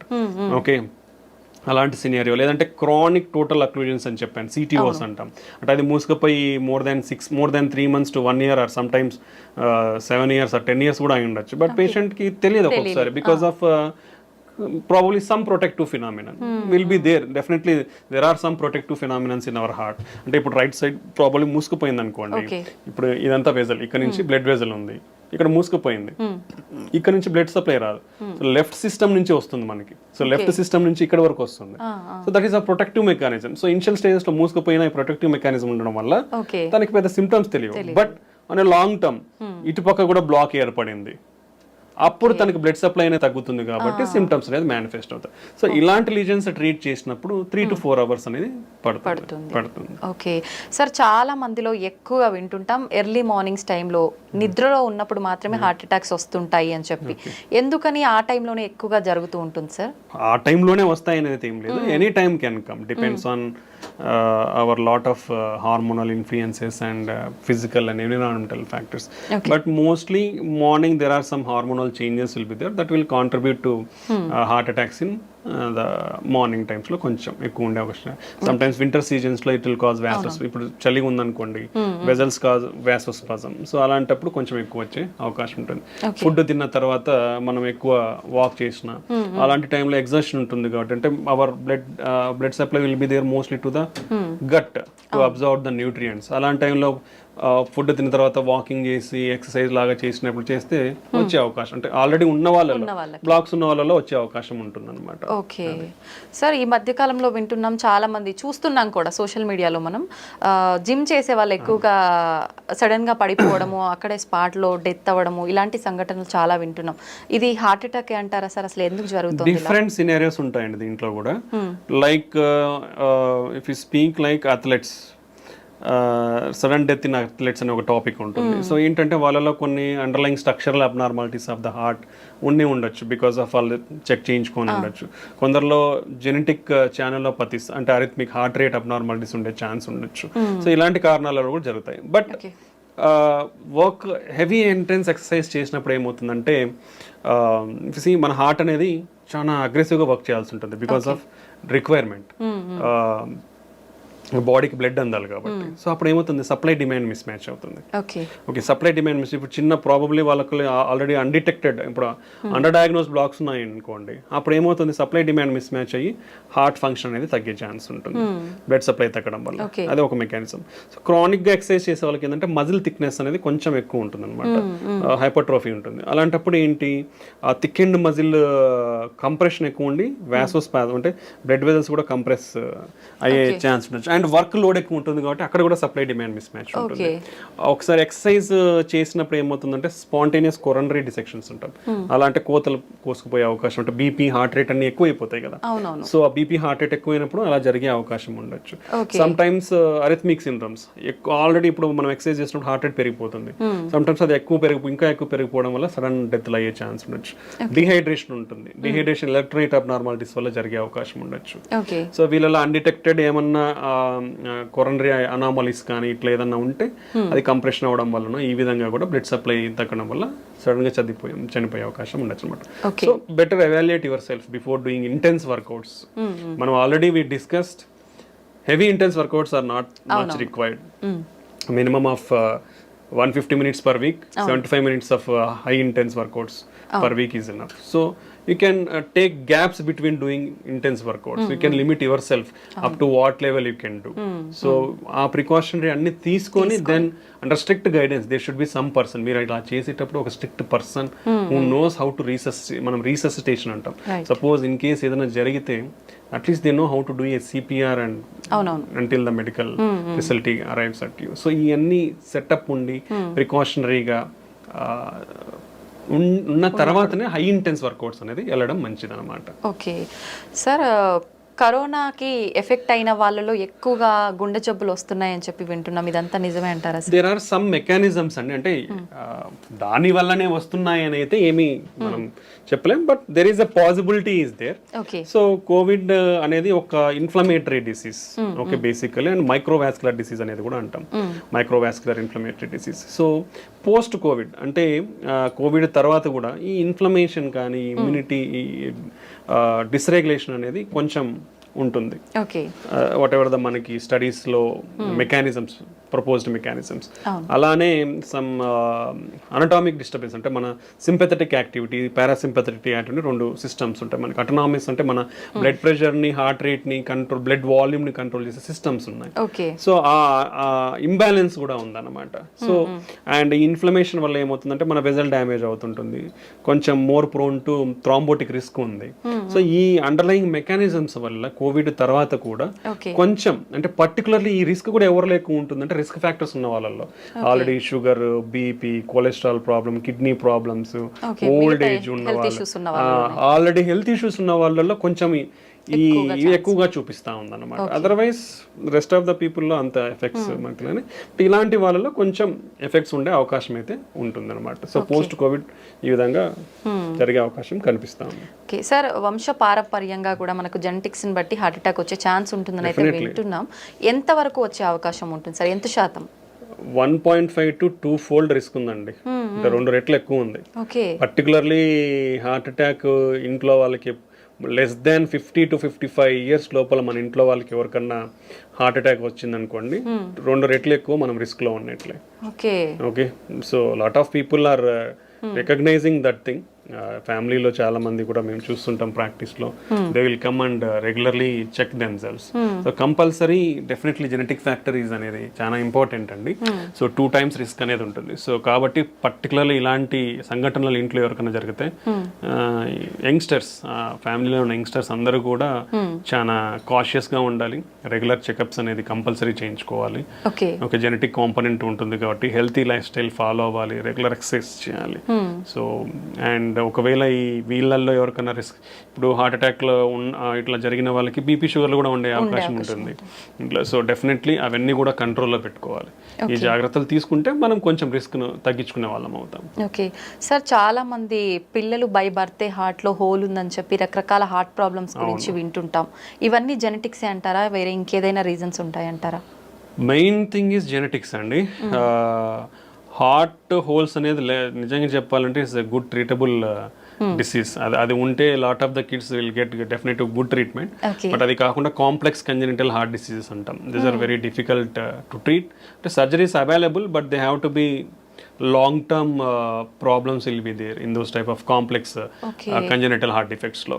Okay, primary thing genetics కాకుండా second thing మనం చూస్తే maternal health is important. That is the most one of the most reason to consider. అందుకే lot of governments had concentrated on maternal health also. So వాళ్ళకి good nutrition is important. And మనం already discuss చేసుకున్నాం, వీళ్ళకి BP, sugar ఇవన్నీ కూడా develop కాకుండా ఉంటే they will give healthy, particularly infections, maternal infections కానీ, maternal drug abuse, maternal smoking, alcohol, drugs కానీ ఇవన్నీ ఉండకూడదు యూజువల్గా. ఓల్డ్ జనరేషన్లో అయితే లేవు, న్యూ జనరేషన్ మనకు తెలియదు. సో ఇవన్నీ డ్రగ్స్ ఎఫెక్ట్స్ కానీ, దెన్ ఈవెన్ సమ్ మెడికేషన్స్లో కూడా pregnancy ante there are lot of limitations to give some medications. So we will avoid completely some medications in pregnancy. Okay, so there are specific drugs to be given. Avanni monitor cheskoni istam anamata, that every physician or doctors will follow all those things to avoid these complications. And infections rakunda they have to maintain their health well, and their nutrition is most important. And baby birth kuda first 1000 days of baby birth is most important. So they should compulsorily get the breastfeed always. That is the most healthy diet for the newborn babies. So compulsory every woman should take initiative in breastfeed their babies. And nutrition, after that nutrition of the kids is most important. Okay, so healthy nutrition undali vallaki. Then they should be also taken care from infections, because previously and even now still we are seeing rheumatic heart disease, infection related heart valve problems, acute rheumatic fever and rheumatic heart in children. And then even that infections will cause heart pump failure also, will call as myocarditis. So there are a lot of problems is there in children. So both maternal health and infant infant health is most important. ఈ జాగ్రత్తలు తీసుకుంటే కొంచెం genetic factors anyway మనం avoid చేయలేము కాబట్టి దీనివల్ల కొంచెం risk తగ్గించుకునే అవకాశం ఉండొచ్చు. ఓకే, మీరు ఇందాక కూడా చెప్పారు ఖచ్చితంగా మనము డైట్ ఎక్సర్సైజ్ అనేది ఇంపార్టెంట్. డైలీ రొటీన్ ఏ విధంగా ఉంటే ఇలాంటి ఇష్యూస్ రాకుండా కొంతవరకు కాపాడుకోవచ్చు అంటారు సార్? అంటే there is no specific thing for us. See ఒక్కొక్కరి dietary pattern if even okay different states ఒక స్టేట్లో తీసుకుంటే district dietary pattern is completely different ఉంటుంది. So based on your local diet, lot of people our staple diet is rice. In rice itself you can go better for unpolished rice. Okay, and quantity, how much of quantity you are taking. మనము we are usually 3 meals అందరికి ఇది standard మనకి ఇక్కడ. ఆ 3 meals ని ఎలా తీసుకుంటామంటే మనం overload. అంతే. So that's not good. So every 3 meals మధ్యలో keep 1 snack meal. Okay, small snack meal, so that you can reduce the amount here. So ఒకేసారి ఎక్కువ తీసుకునేది అనేది తగ్గుతుంది. So take limited food multiple times rather than taking heavy food at only 3 times. That is one of the important thing where we can concentrate and change our lifestyle. That will reduce. And our snacks kuda you can take raw vegetables or only fruits, or you can take nuts. So these healthy nuts. Don't go for processed foods. Don't go for like ready to eat, ready to made foods. Those are all unhealthy, and it's only for చెప్పాను కదా, easy availability is causing lot of problems. అంతే sir. Okay, so దీన్ని prevent చేసుకోవాలంటే ఈ measures తీసుకుంటే food లో మనం. And now previous కాలంలో మనం చాలా మంది చెప్పేది వింటాం, మిల్లెట్స్ ఎక్కువ తినేవాళ్ళు మన గ్రాండ్ పేరెంట్స్ కూడా. ఆఫ్టర్ దట్ రైస్ అనేది వచ్చింది. So better you can take parts of the millets and cereals and pulses in to our food. చాలా తక్కువ తీసుకుంటాం అందరం. You should increase all these things. Beans కానీ kidney beans or lot of different types of beans is there, so we can increase all those diet in our food. So ala cheyadam valla we can take a more healthy food and restrict your non vegetarian. ఇప్పుడు రోజు బిర్యానీలు తినే వాళ్ళు ఎంతమంది ఉన్నారు, వేలల్లో ఉంటారు. So that's not healthy. Okay, so you can reduce your non vegetarian. Previously only weekly once తినేవాళ్ళు. That's good really. Nowadays daily non veg లేనిదే ముద్ద కూడా దిగని వాళ్ళు చాలా మంది ఉంటారు. So that's not a good habit. we already discussed చేప అంటే ఫిష్ కానీ పౌల్ట్రీ కానీ 2 to 3 times. అంటే 2 to 3 times అంటే 3 days కాదండి, 2 to 3 servings. It is called 2 to 3 servings per week. Okay, అది important. That is important, not days. 2 to 3 servings per week is okay. Okay, ఈ changes in the diet తీసుకుంటే we'll stay healthy. And exercise definitely at least spare 30 minutes. You do simple walk or brisk walk, or spare 30 minutes for your health per day. At least 6 days a week. Sunday you can enjoy wherever. At least 6 days a week, spare 30 minutes a day. Just if you are not having any equipment or nothing, do normal walk or do small brisk walk. That will maintain you healthy. And if anybody is really interested, average people life style ప్రకారం, ఇప్పుడు అందరున్న life style ప్రకారం ఎన్ని steps నడుస్తున్నారు చెప్పదా? 2000 to 3000 steps కంటే నడవట్లేదండి, ఇంకా తక్కువ నడుస్తున్నారు. That is unhealthy. minimum to minimum maintain around 5,000 to 6,000 steps per day. If you are really have time, go for at least 10,000 steps per day. That will still have some more benefits. So ivanni kuda important. Exercise is definitely a part and parcel of our this thing. Along with that, you can practice meditation or yoga. Yoga is having a lot of good beneficial effects on the health and mind. So you can do yoga and meditation. So at least ante oka 1 hour, like 30 minutes some exercise, 15 minutes some yoga, 15 minutes some meditation. You'll get that peace of mind and you can reduce your stress levels. You can control అంటే మన risk factors ని control చేసుకోవచ్చు. ఇలా చాలా వాటికి ఉపయోగపడుతుంది అన్నమాట. Okay, నిజంగా చాలా మంచి వాల్యుబుల్ ఇన్ఫర్మేషన్ అయితే మా ప్రేక్షకుల కోసం ఇచ్చారు sir. Thank you very much. Thank you అండి, thank you very much. And for more videos, please subscribe to iDream. Please subscribe to iDream. Please subscribe iDream. And please subscribe to iDream. For more videos, subscribe to iDream. please like, share and subscribe to the channel. Congratulations, iDream. Subscribe to iDream. Subscribe to iDream. So subscribe to iDream Media. iDream ki iDream team andarki huge congratulations. Please subscribe iDream Media. Please subscribe to iDream. Subscribe iDream. Please subscribe to iDream. iDream అంటే నా కళల channel subscribe చేసుకున్న నోరు తిరుగుతలేదు, మీరైతే గంట గుర్తు కొట్టండి. For more such videos, please subscribe to iDream. Subscribe to iDream. Please subscribe to iDream. Please subscribe iDream Media. Please do subscribe to iDream. Please subscribe to iDream Media. For best entertainment and information, please subscribe iDream. And don't forget to subscribe to iDream.